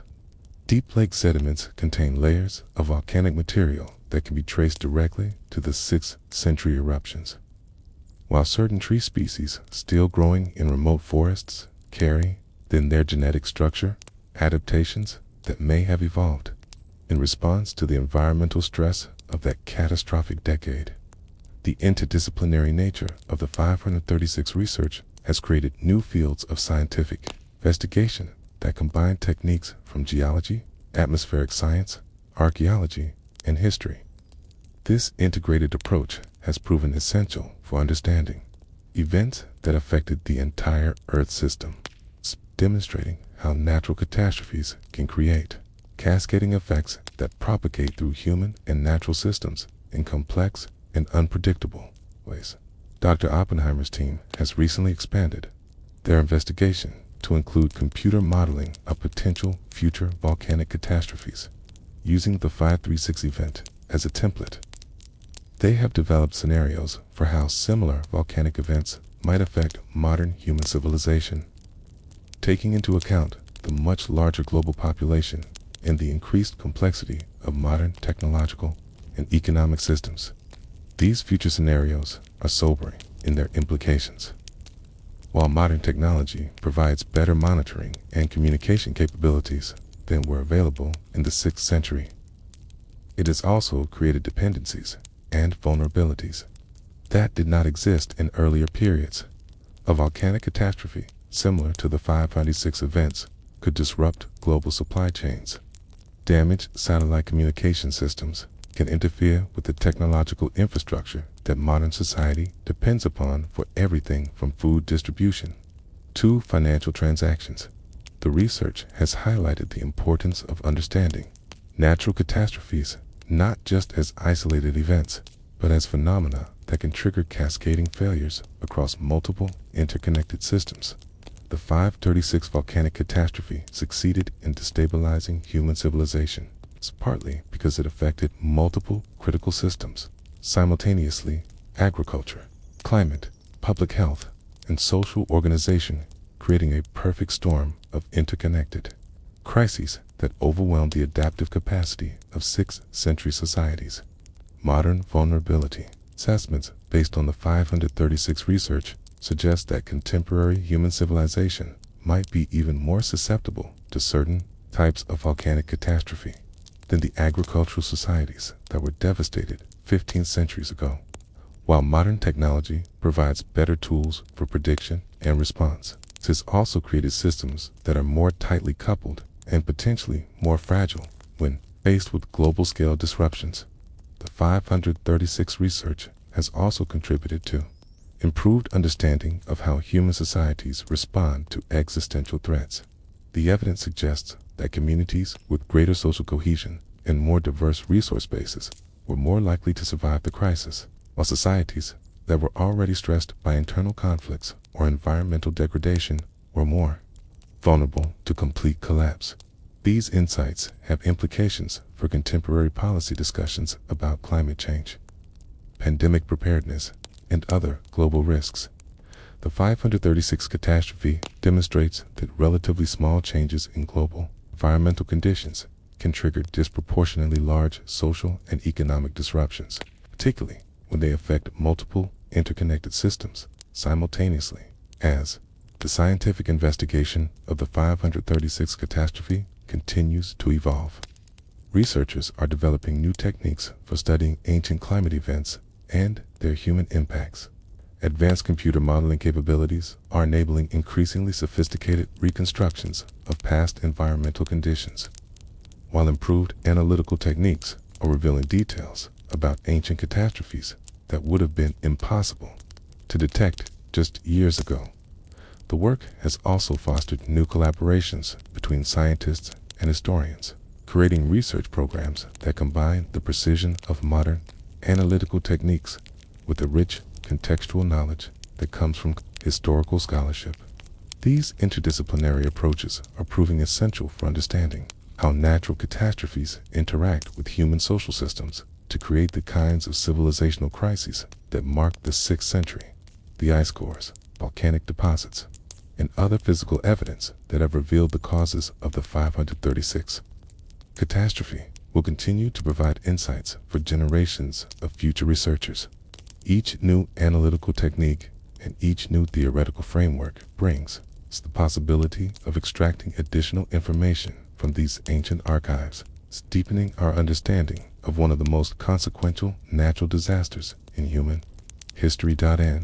As you drift toward sleep, surrounded by the comfort and security of modern life, you can rest assured that the mystery that tormented your ancestors has finally been solved. The darkness that once seemed like the end of the world itself has been revealed as a result of comprehensible natural processes. Volcanic forces that, while devastating in their effects, operate according to scientific principles that human intelligence can ultimately understand and, perhaps, even learn to predict and prepare for.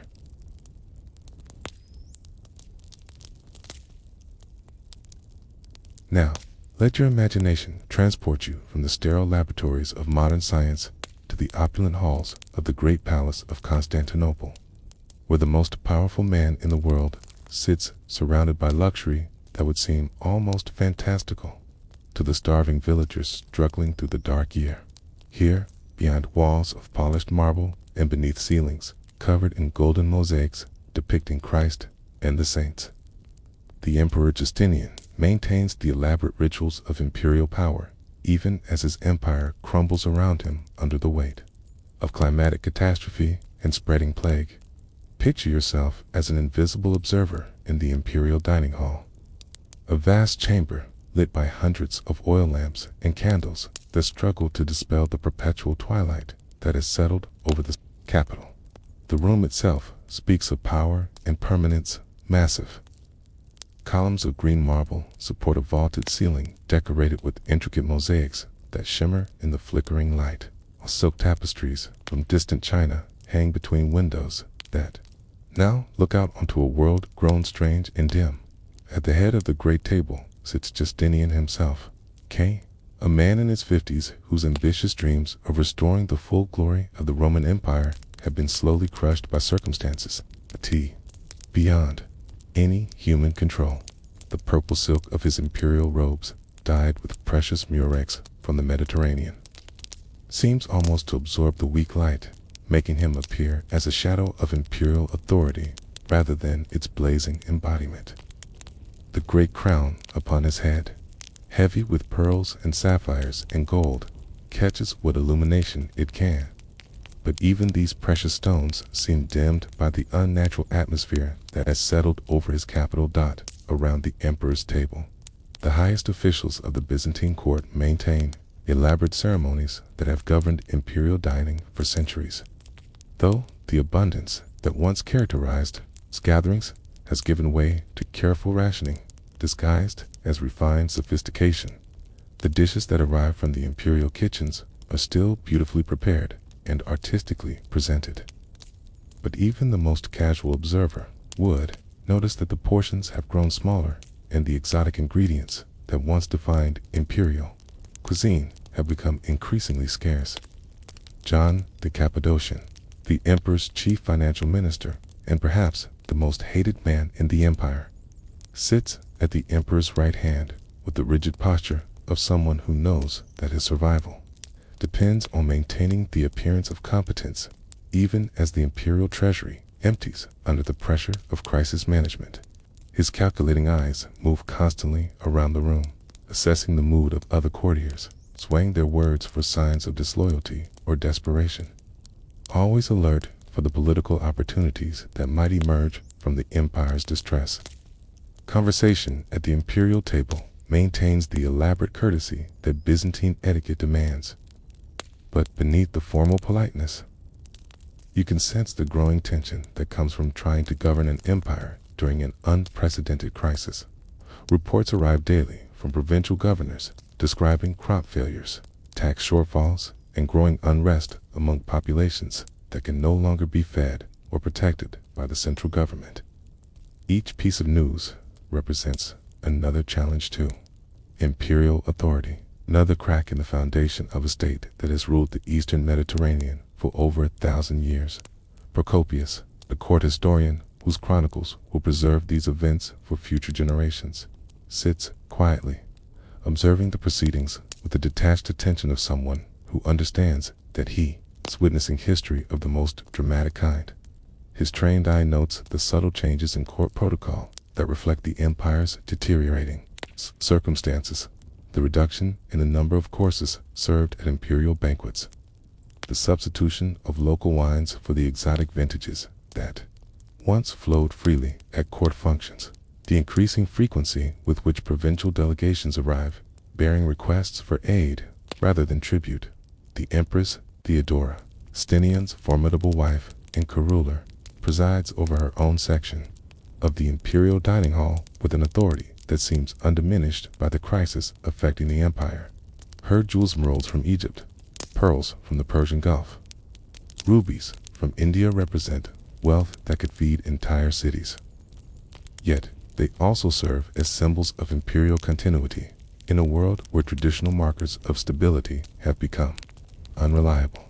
Her presence at these gatherings provides a kind of psychological anchor for the court, a reminder that the imperial house continues to function even as the empire it governs faces existential threats. The food served at these imperial banquets tells its own story about the impact of the climatic catastrophe on even the most privileged levels of society. Dishes that once featured ingredients imported from across the known world now rely increasingly on preserved foods and local substitutes. The bread, while still made from wheat flour, rather than the bark and acorn meal that sustains the common people, is noticeably coarser than in previous years. The wine, though still served in golden cups, has been diluted more than usual to stretch its increasingly scarce supplies. Even the entertainment provided during these meals reflects the empire's changed circumstances. The musicians and dancers who once performed elaborate spectacles drawn from classical mythology now offer simpler presentations that require fewer performers in less elaborate costumes. The court poets who compose verses to accompany the imperial dining have shifted their focus from celebrating conquest and expansion to themes of endurance and divine protection, subtly acknowledging the defensive posture that the empire has been forced to adopt. Yet perhaps the most striking aspect of these imperial gatherings is what goes unspoken rather than what is openly discussed. The elephant in the room, the strange dimming of the sun, the failure of crops across the empire, the spreading reports of pestilence in distant provinces receives only oblique references in the carefully modulated conversations that characterize court discourse. Direct acknowledgement of the crisis would require admitting that imperial power has limits, that there are forces in the world that even the heir of Augustus cannot control or comprehend. Instead, the conversation focuses on theological interpretations of current events, elaborate discussions of divine providence and imperial destiny that allow courtiers to address the crisis indirectly while maintaining the fiction that everything remains under imperial control. Church officials present at these gatherings offer learned explanations of how current difficulties represent tests of faith rather than failures of governance, carefully threading the needle between acknowledging reality and preserving the ideological foundations of imperial authority. The emperor himself participates in these conversations with the weary sophistication of someone who understands both the necessity of maintaining appearances and the inadequacy of appearances to address substantive problems. His comments reveal a mind struggling to reconcile the grandiose ambitions that have defined his reign with the harsh realities that have emerged since the world began to darken. The conquest of North Africa and Italy, achievements that once seemed to herald the restoration of Roman greatness, now appear as costly distractions from the fundamental challenge of maintaining order within the empire's core territories. Military commanders who attend these imperial gatherings bring reports that further illustrate the empire's deteriorating position. Campaigns that had been planned to extend Byzantine control over former Roman territories have been suspended or abandoned as troops are recalled to maintain order in provinces where food shortages have sparked widespread unrest. The professional armies that Justinian had assembled for his wars of reconquest now serve primarily as security forces attempting to maintain imperial authority over populations that can no longer be adequately fed or protected. The logistics of maintaining these armies have become increasingly problematic as the agricultural base of the empire has contracted under the pressure of climate disruption. Soldiers who once received regular rations of wheat bread and wine now subsist on reduced rations supplemented with whatever local resources can be requisitioned from increasingly reluctant provincial populations. The proud legions that had once seemed capable of restoring Roman rule across the Mediterranean now struggle to maintain their own cohesion and effectiveness. Intelligence reports from across the empire paint a picture of growing chaos that imperial ceremonies cannot disguise, or imperial rhetoric cannot explain away. Entire regions have effectively slipped beyond central control as local populations focus on immediate survival rather than imperial obligations. Tax collection, the fundamental mechanism through which the central government maintains its authority and resources, has become sporadic and unreliable as provincial communities hoard what resources they have for their own use. As the months pass and the unnatural twilight persists, these imperial banquets take on an increasingly surreal quality. Elaborate performances of normalcy conducted against a backdrop of steadily deteriorating circumstances. The emperor and his court continued to gather in the magnificent dining hall. But the conversations grow more strained, the silences more pregnant with unspoken fears, and the ceremonial aspects of these occasions more desperately maintained as anchors of stability in a world that seems to be dissolving around them. The arrival of provincial delegations at court has become a regular feature of these imperial gatherings. But the nature of these visits has changed dramatically since the darkness began, where once regional governors and local nobles came to Constantinople bearing tribute and seeking imperial favor. They now arrive as supplicants, requesting emergency assistance for populations that can no longer sustain themselves. The emperor receives these delegations with the formal courtesy that protocol demands, but the strain of acknowledging the empire's inability to protect its own citizens weighs heavily on every interaction. A delegation from Anatolia reports that entire villages have been abandoned as their populations flee toward the capital, seeking food and shelter that the city itself can barely provide. The roads leading to Constantinople have become streams of refugees, carrying their few remaining possessions in desperate hopes that the imperial government can somehow restore the natural order that has been so catastrophically disrupted. These migrants arrive to find a city that is itself struggling with food shortages and growing social disorder, creating additional pressures on urban systems that were never designed to accommodate such massive population movements. Reports from the empire's military commanders reveal the growing difficulty of maintaining defensive capabilities when the very foundations of imperial power are crumbling. The professional armies that had been Justinian's pride now face logistical challenges that threaten their continued existence as coherent fighting forces, a soldier's desert in increasing numbers as news reaches them of family members starving in distant provinces, while recruitment becomes nearly impossible when potential conscripts are needed to help their communities survive the agricultural crisis. The Persian frontier, which had been stabilized through years of careful diplomacy and military pressure, begins to show signs of instability as both empires struggle with the effects of the climate catastrophe. Reports from intelligence networks suggest that the Sassanid Empire is experiencing similar difficulties with crop failures and social unrest. But this shared misery offers little comfort when it creates unpredictable conditions along a border that had required constant vigilance even in the best of times. The emperor's attempts to maintain the ambitious building projects that had been intended to showcase imperial glory become increasingly problematic. Its resources are diverted to more immediate survival needs. The construction of Hagia Sophia, that magnificent cathedral that was to stand as the ultimate symbol of Christian imperial power, continues with reduced workforces and substitute materials as the economic foundation for such grand gestures erodes under the pressure of crisis management. John the Cappadocian's financial reports came an increasingly dire picture of imperial resources. Tax revenues from agricultural provinces have collapsed as harvests fail across vast areas of the empire.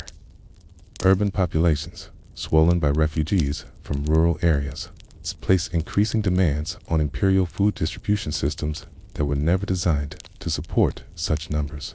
The treasury reserves that had been accumulated through years of careful financial management are being depleted at an alarming rate, with no prospect of replenishment as long as the strange climate conditions persist.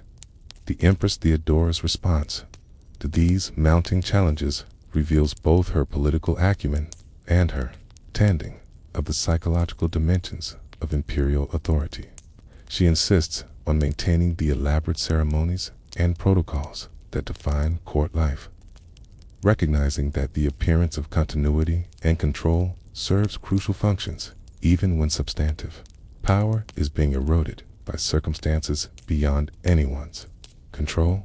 Her jewels and silk robes become statements of imperial permanence in a world where permanence itself has become questionable. Religious officials who participate in these imperial gatherings struggle to provide theological explanations for events that seem to challenge fundamental assumptions about divine providence and imperial destiny.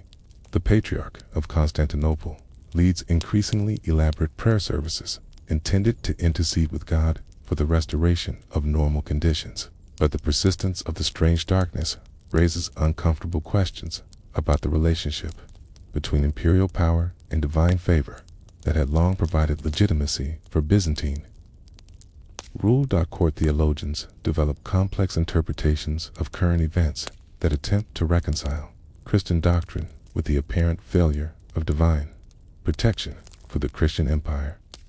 Some argue that the darkness represents a test of faith similar to the tribulations described in biblical apocalyptic literature, while others suggest that it constitutes divine punishment for sins that must be identified and corrected through proper imperial action.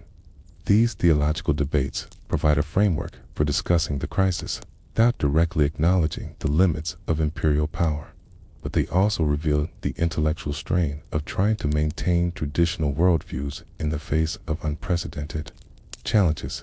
The court's artists and intellectuals find themselves in an increasingly difficult position as they attempt to fulfill their traditional roles of celebrating imperial achievements and providing cultural leadership for the empire. Poets who had been commissioned to compose verses celebrating military victories now struggle to find appropriate themes when victories have become impossible and survival itself requires all available resources. Musicians and dancers who had entertained the court with elaborate spectacles now perform simpler works that reflect the subdued mood of an empire under siege by forces it cannot understand or combat. The imperial library, that great repository of classical learning and Christian scholarship, becomes a refuge where court intellectuals search through ancient texts for precedents that might help explain or address current circumstances. Scholars pore over historical chronicles looking for accounts of similar climate disruptions, while theologians examine scriptural commentaries for insights into divine intentions behind natural catastrophes. This scholarly activity provides psychological comfort and maintains the appearance of systematic response to crisis, but it also highlights the inadequacy of traditional learning when confronted with truly unprecedented events. The daily routines of court life continue with mechanical precision even as their foundations are being undermined by circumstances that make normal governance increasingly impossible. Morning audiences where the emperor receives petitioners and conducts official business proceed according to ancient protocols, but the substance of these interactions has changed dramatically as personal survival concerns overwhelm the political and economic issues that had previously dominated imperial attention. Evening entertainments that had once featured elaborate theatrical performances and musical compositions now consist mainly of readings from religious texts and discussions of theological questions related to current events. The court's appetite for intellectual diversions has been replaced by an urgent need for spiritual reassurance and practical guidance that traditional entertainment forms cannot provide. The emperor himself shows increasing signs of the strain imposed by attempting to govern an empire during an unprecedented crisis. His public appearances maintain the dignity and authority that imperial protocol requires, but close observers note the exhaustion and uncertainty that he struggles to conceal behind the formal mask of imperial power. The grand ambitions that had defined his early reign had been replaced by the more modest goal of maintaining some semblance of imperial authority until conditions improve enough to allow more proactive governance. As the strange darkness stretches into its second year and reports of plague begin to filter in from the distant provinces, the imperial banquets take on an almost dreamlike quality. Elaborate rituals performed in a world that no longer seems entirely real. The great dining hall, with its golden mosaics and marble columns, becomes a kind of theater where the drama of imperial power continues to be performed, even as its actual foundation crumbles beneath the weight of forces that no human authority can control or comprehend. the emperor's physicians.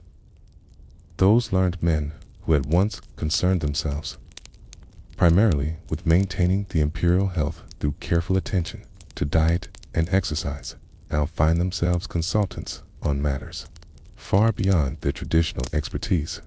They are called upon to advise on the safety of food supplies that may have been contaminated by the strange atmospheric conditions, to evaluate reports of new diseases spreading from distant regions, and to interpret the meaning of symptoms that seem to have no precedent in their classical medical training.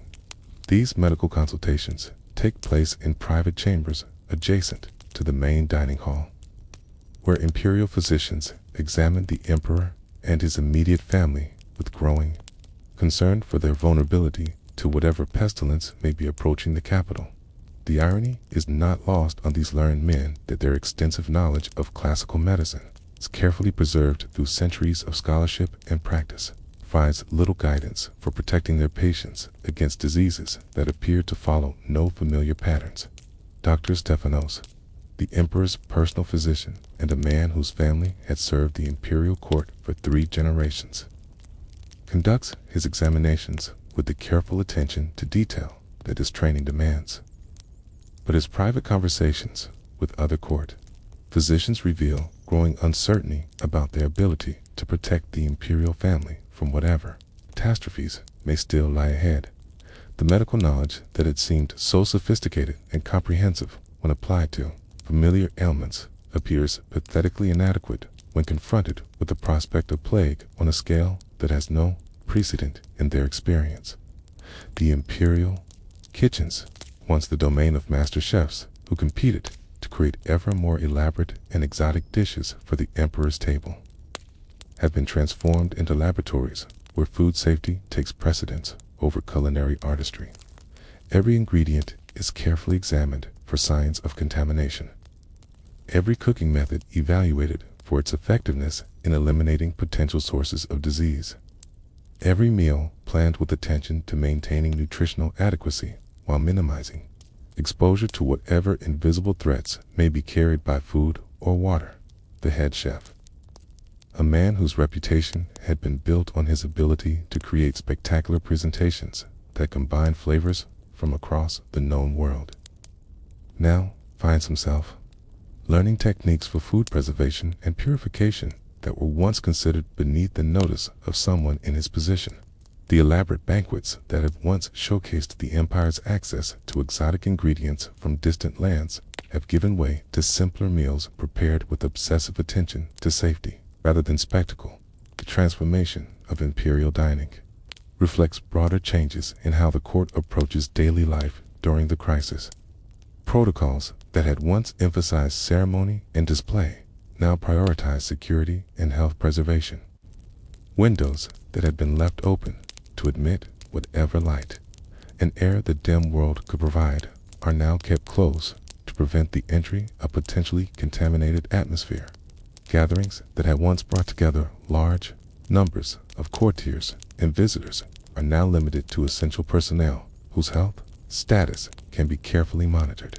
The emperor's daily schedule, once filled with formal audiences, ceremonial obligations, and administrative meetings, has been restructured around the practical necessities of crisis management. Morning sessions that had been devoted to receiving foreign ambassadors and conducting diplomatic business now focus primarily on evaluating reports from provincial governors about local conditions and resource needs. Afternoon periods that had been reserved for military planning and strategic discussions now concentrate on immediate problems of maintaining order and distributing aid to desperate populations. Evening gatherings in the imperial dining hall become opportunities for synthesizing information about the empire's condition and developing whatever responses remain possible, given the constraints imposed by the ongoing crisis. These discussions take place against the backdrop of elaborate meals that maintain the appearance of imperial luxury while actually representing careful rationing of increasingly scarce resources. The courtiers who participate in these gatherings understand that they are witnessing the gradual transformation of imperial governance from an instrument of expansion and control into a mechanism for basic survival. The arrival of news about the plague's progress toward Constantinople creates an atmosphere of barely controlled panic that the formal protocols of court life can no longer entirely conceal. Reports describe cities where the dead outnumber the living, trade routes that have been abandoned as merchants flee from infected regions, and provincial administrations that have simply ceased to function as their personnel succumb to disease or flee to areas that might offer better survival prospects. Justinian's response to these reports reveals both his understanding of the gravity of the situation and his determination to maintain imperial authority, even in the face of unprecedented challenges. He orders the implementation of quarantine measures that attempt to prevent infected individuals from entering the capital, while simultaneously preparing emergency plans for maintaining essential governmental functions if the plague should breach these defenses and begin spreading through the city's population. The Empress Theodora's reaction to the approaching plague demonstrates her remarkable political acumen and her deep understanding of the psychological dimensions of leadership during existential crises. She insists on maintaining normal court ceremonies and social obligations, recognizing that the appearance of imperial confidence and continuity serves crucial functions in maintaining public morale and preventing the kind of social breakdown that could prove even more devastating than disease itself. Her daily routine continues to include elaborate dress ceremonies where she is arrayed in the finest silks and most precious jewels that the imperial treasury can provide, creating a visual statement of imperial permanence that serves as a counterpoint to the reports of dissolution and chaos arriving from the provinces. These ceremonies become performances of stability. In a world where stability itself has become precious and rare, the courts, artists, and intellectuals find themselves struggling to fulfill their traditional roles when the very concepts they had been trained to celebrate imperial power, divine providence, civilizational progress seem increasingly problematic in light of current circumstances. Poets who have been commissioned to compose victory odes now write verses about endurance and faith, while painters who had specialized in triumphant historical scenes turned their attention to religious themes that might provide comfort during times of trial. The Imperial Library becomes a refuge where scholars search through historical chronicles for accounts of previous plague outbreaks, hoping to find precedents that might inform current policy decisions. These scholarly investigations revealed that while disease outbreaks had periodically affected various parts of the empire throughout its history, none had occurred during periods of simultaneous climate disruption, creating a compound crisis for which no historical precedent exists. Religious services in the imperial chapel take on increased importance as the court seeks spiritual explanations and divine intervention for circumstances that seem to transcend human understanding or control. The Patriarch of Constantinople leads increasingly elaborate prayer ceremonies intended to intercede with God for protection against the approaching plague, while court theologians develop complex interpretations of current events that attempt to reconcile divine benevolence with apparent divine punishment. The emperor's own participation in these religious observances becomes more intense and personal as the crisis deepens. His private prayers, once brief formal obligations that preceded his daily administrative duties, now extend 4 hours as he seeks divine guidance for decisions that will determine the survival of his empire and his people. These spiritual exercises provide both psychological comfort and practical preparation for the possibility that imperial power alone may prove inadequate to address challenges that lie ahead. The final imperial banquets of the pre-plague period take on a quality of desperate celebration. Elaborate rituals performed with the knowledge that they may represent the last opportunities for such gatherings before disease makes them impossible to maintain. The conversations at these meals blend practical planning for crisis response with nostalgic reminiscences about the empire's past glories, creating an atmosphere that is simultaneously forward-looking and elegant. As the first reports of plague Cases within Constantinople itself began to reach the court. The emperor and his advisors make final preparations for governing an empire during a pandemic, whose scope and duration cannot be predicted. The imperial palace, that magnificent symbol of earthly power and divine favor, prepares to become a fortress against forces that recognize no distinction between emperor and peasant, no respect for purple robes or golden crowns. The elaborate dining hall where the court has gathered throughout the dark year will soon be transformed into a command center for managing the empire's response to existential threats that no previous emperor had ever faced.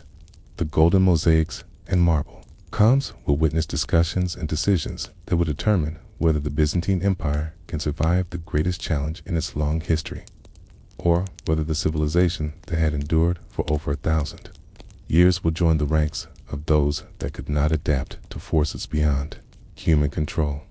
And in these final moments before the plague's arrival transforms everything, the emperor sits surrounded by the magnificent trappings of power that seem increasingly irrelevant to the stark realities that await, knowing that his legacy will be determined not by the territories he conquered or the buildings he constructed, but by his ability to preserve some remnant of civilization through the darkness that has already lasted longer than anyone thought possible and may continue for years yet to come. As we reach the end of our journey through that terrible year and its aftermath, allow your mind to drift slowly back through the centuries we have traversed together.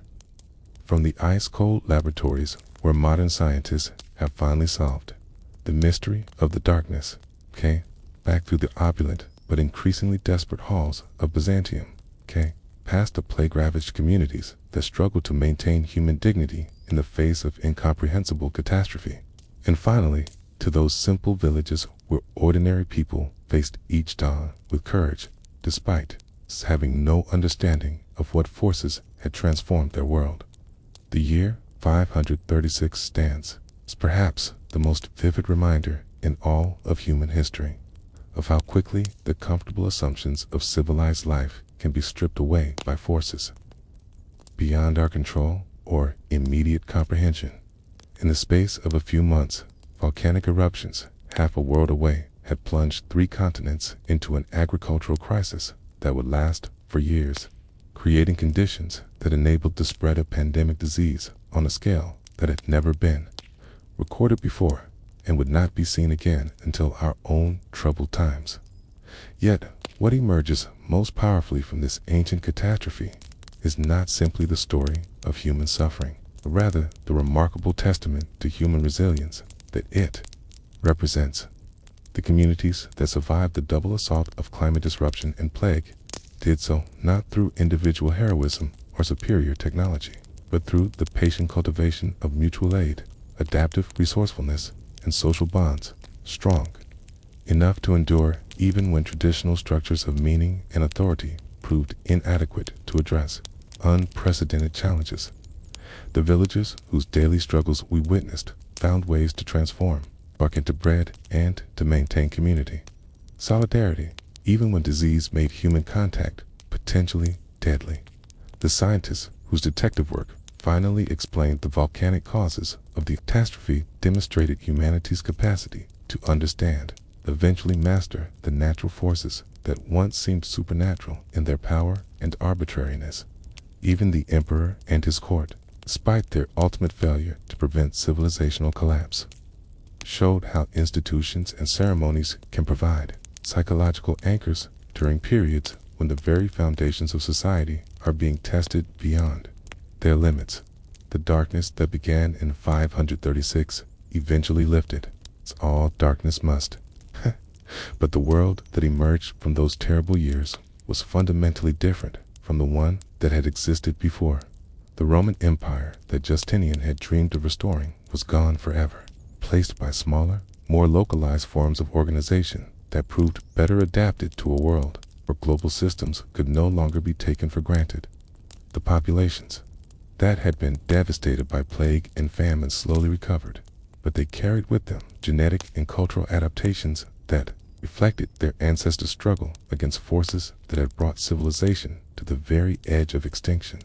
Perhaps, most importantly, the survivors of 536 and its aftermath carried forward a deeper appreciation for the fragility of the human condition and the preciousness of the simple blessings that we so often take for granted. They knew, in ways that more fortunate generations could never fully understand, how quickly warmth can be replaced by cold, abundance by scarcity, health by disease, and certainty by chaos.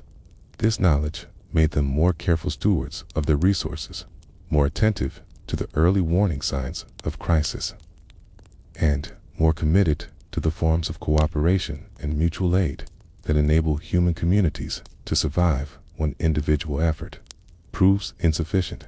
As you settle now into the comfort of your warm bed, surrounded by the security and abundance that modern civilization provides, you can rest in the knowledge that you live in a world where the sun shines reliably, where harvests generally succeed, where diseases can be understood and often prevented or treated, and where the accumulated wisdom of centuries provides guidance for addressing the challenges that inevitably arise in human affairs. The darkness that once seemed like the end of the world itself has been revealed through patient scientific investigation as a result of comprehensible natural processes, volcanic forces that, while devastating in their immediate effects, operate according to principles that human intelligence can ultimately understand, and perhaps even learn to predict and prepare for. Yet the story of 536 also serves as a humbling reminder that our modern advantages, remarkable as they are, do not make us immune to the kinds of challenges that our ancestors faced. Climate change, pandemic disease, social inequality, political instability remain persistent features of the human condition. The complex global systems that provide our current prosperity also create new vulnerabilities that would have been inconceivable to the villagers and emperors whose struggles we have witnessed. The year 536 teaches us that preparedness, community, solidarity, adaptive flexibility remain as important now as they were 15 centuries ago. Perhaps more so given the increased complexity and interconnectedness of our modern world.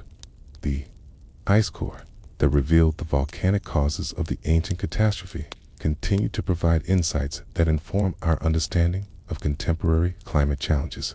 The historical accounts of how communities responded to unprecedented stress offer guidance for building more resilient societies in our own time.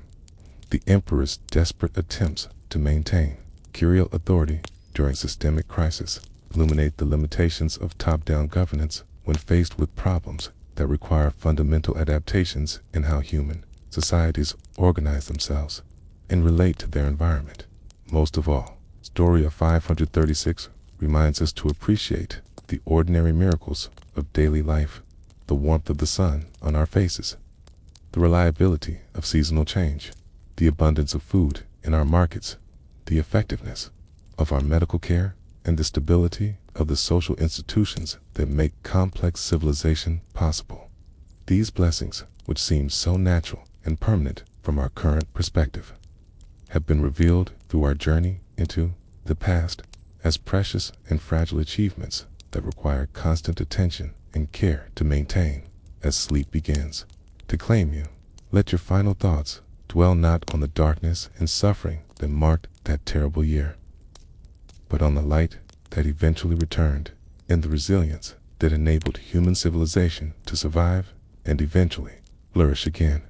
The worst year in human history became the foundation for a deeper understanding of both our vulnerabilities and our strengths, teaching lessons that continue to guide us as we face the challenges of our own complex and uncertain time. In the warmth and safety of your present moment, you can rest assured that the human capacity for adaptation, cooperation, and a hope that carried our ancestors through their darkest hours remains available to us as we navigate whatever difficulties may lie ahead, confident that morning will come again as it always has, bringing with it new opportunities for understanding, compassion, and the quiet heroism of ordinary people doing extraordinary things in the face of seemingly impossible circumstances.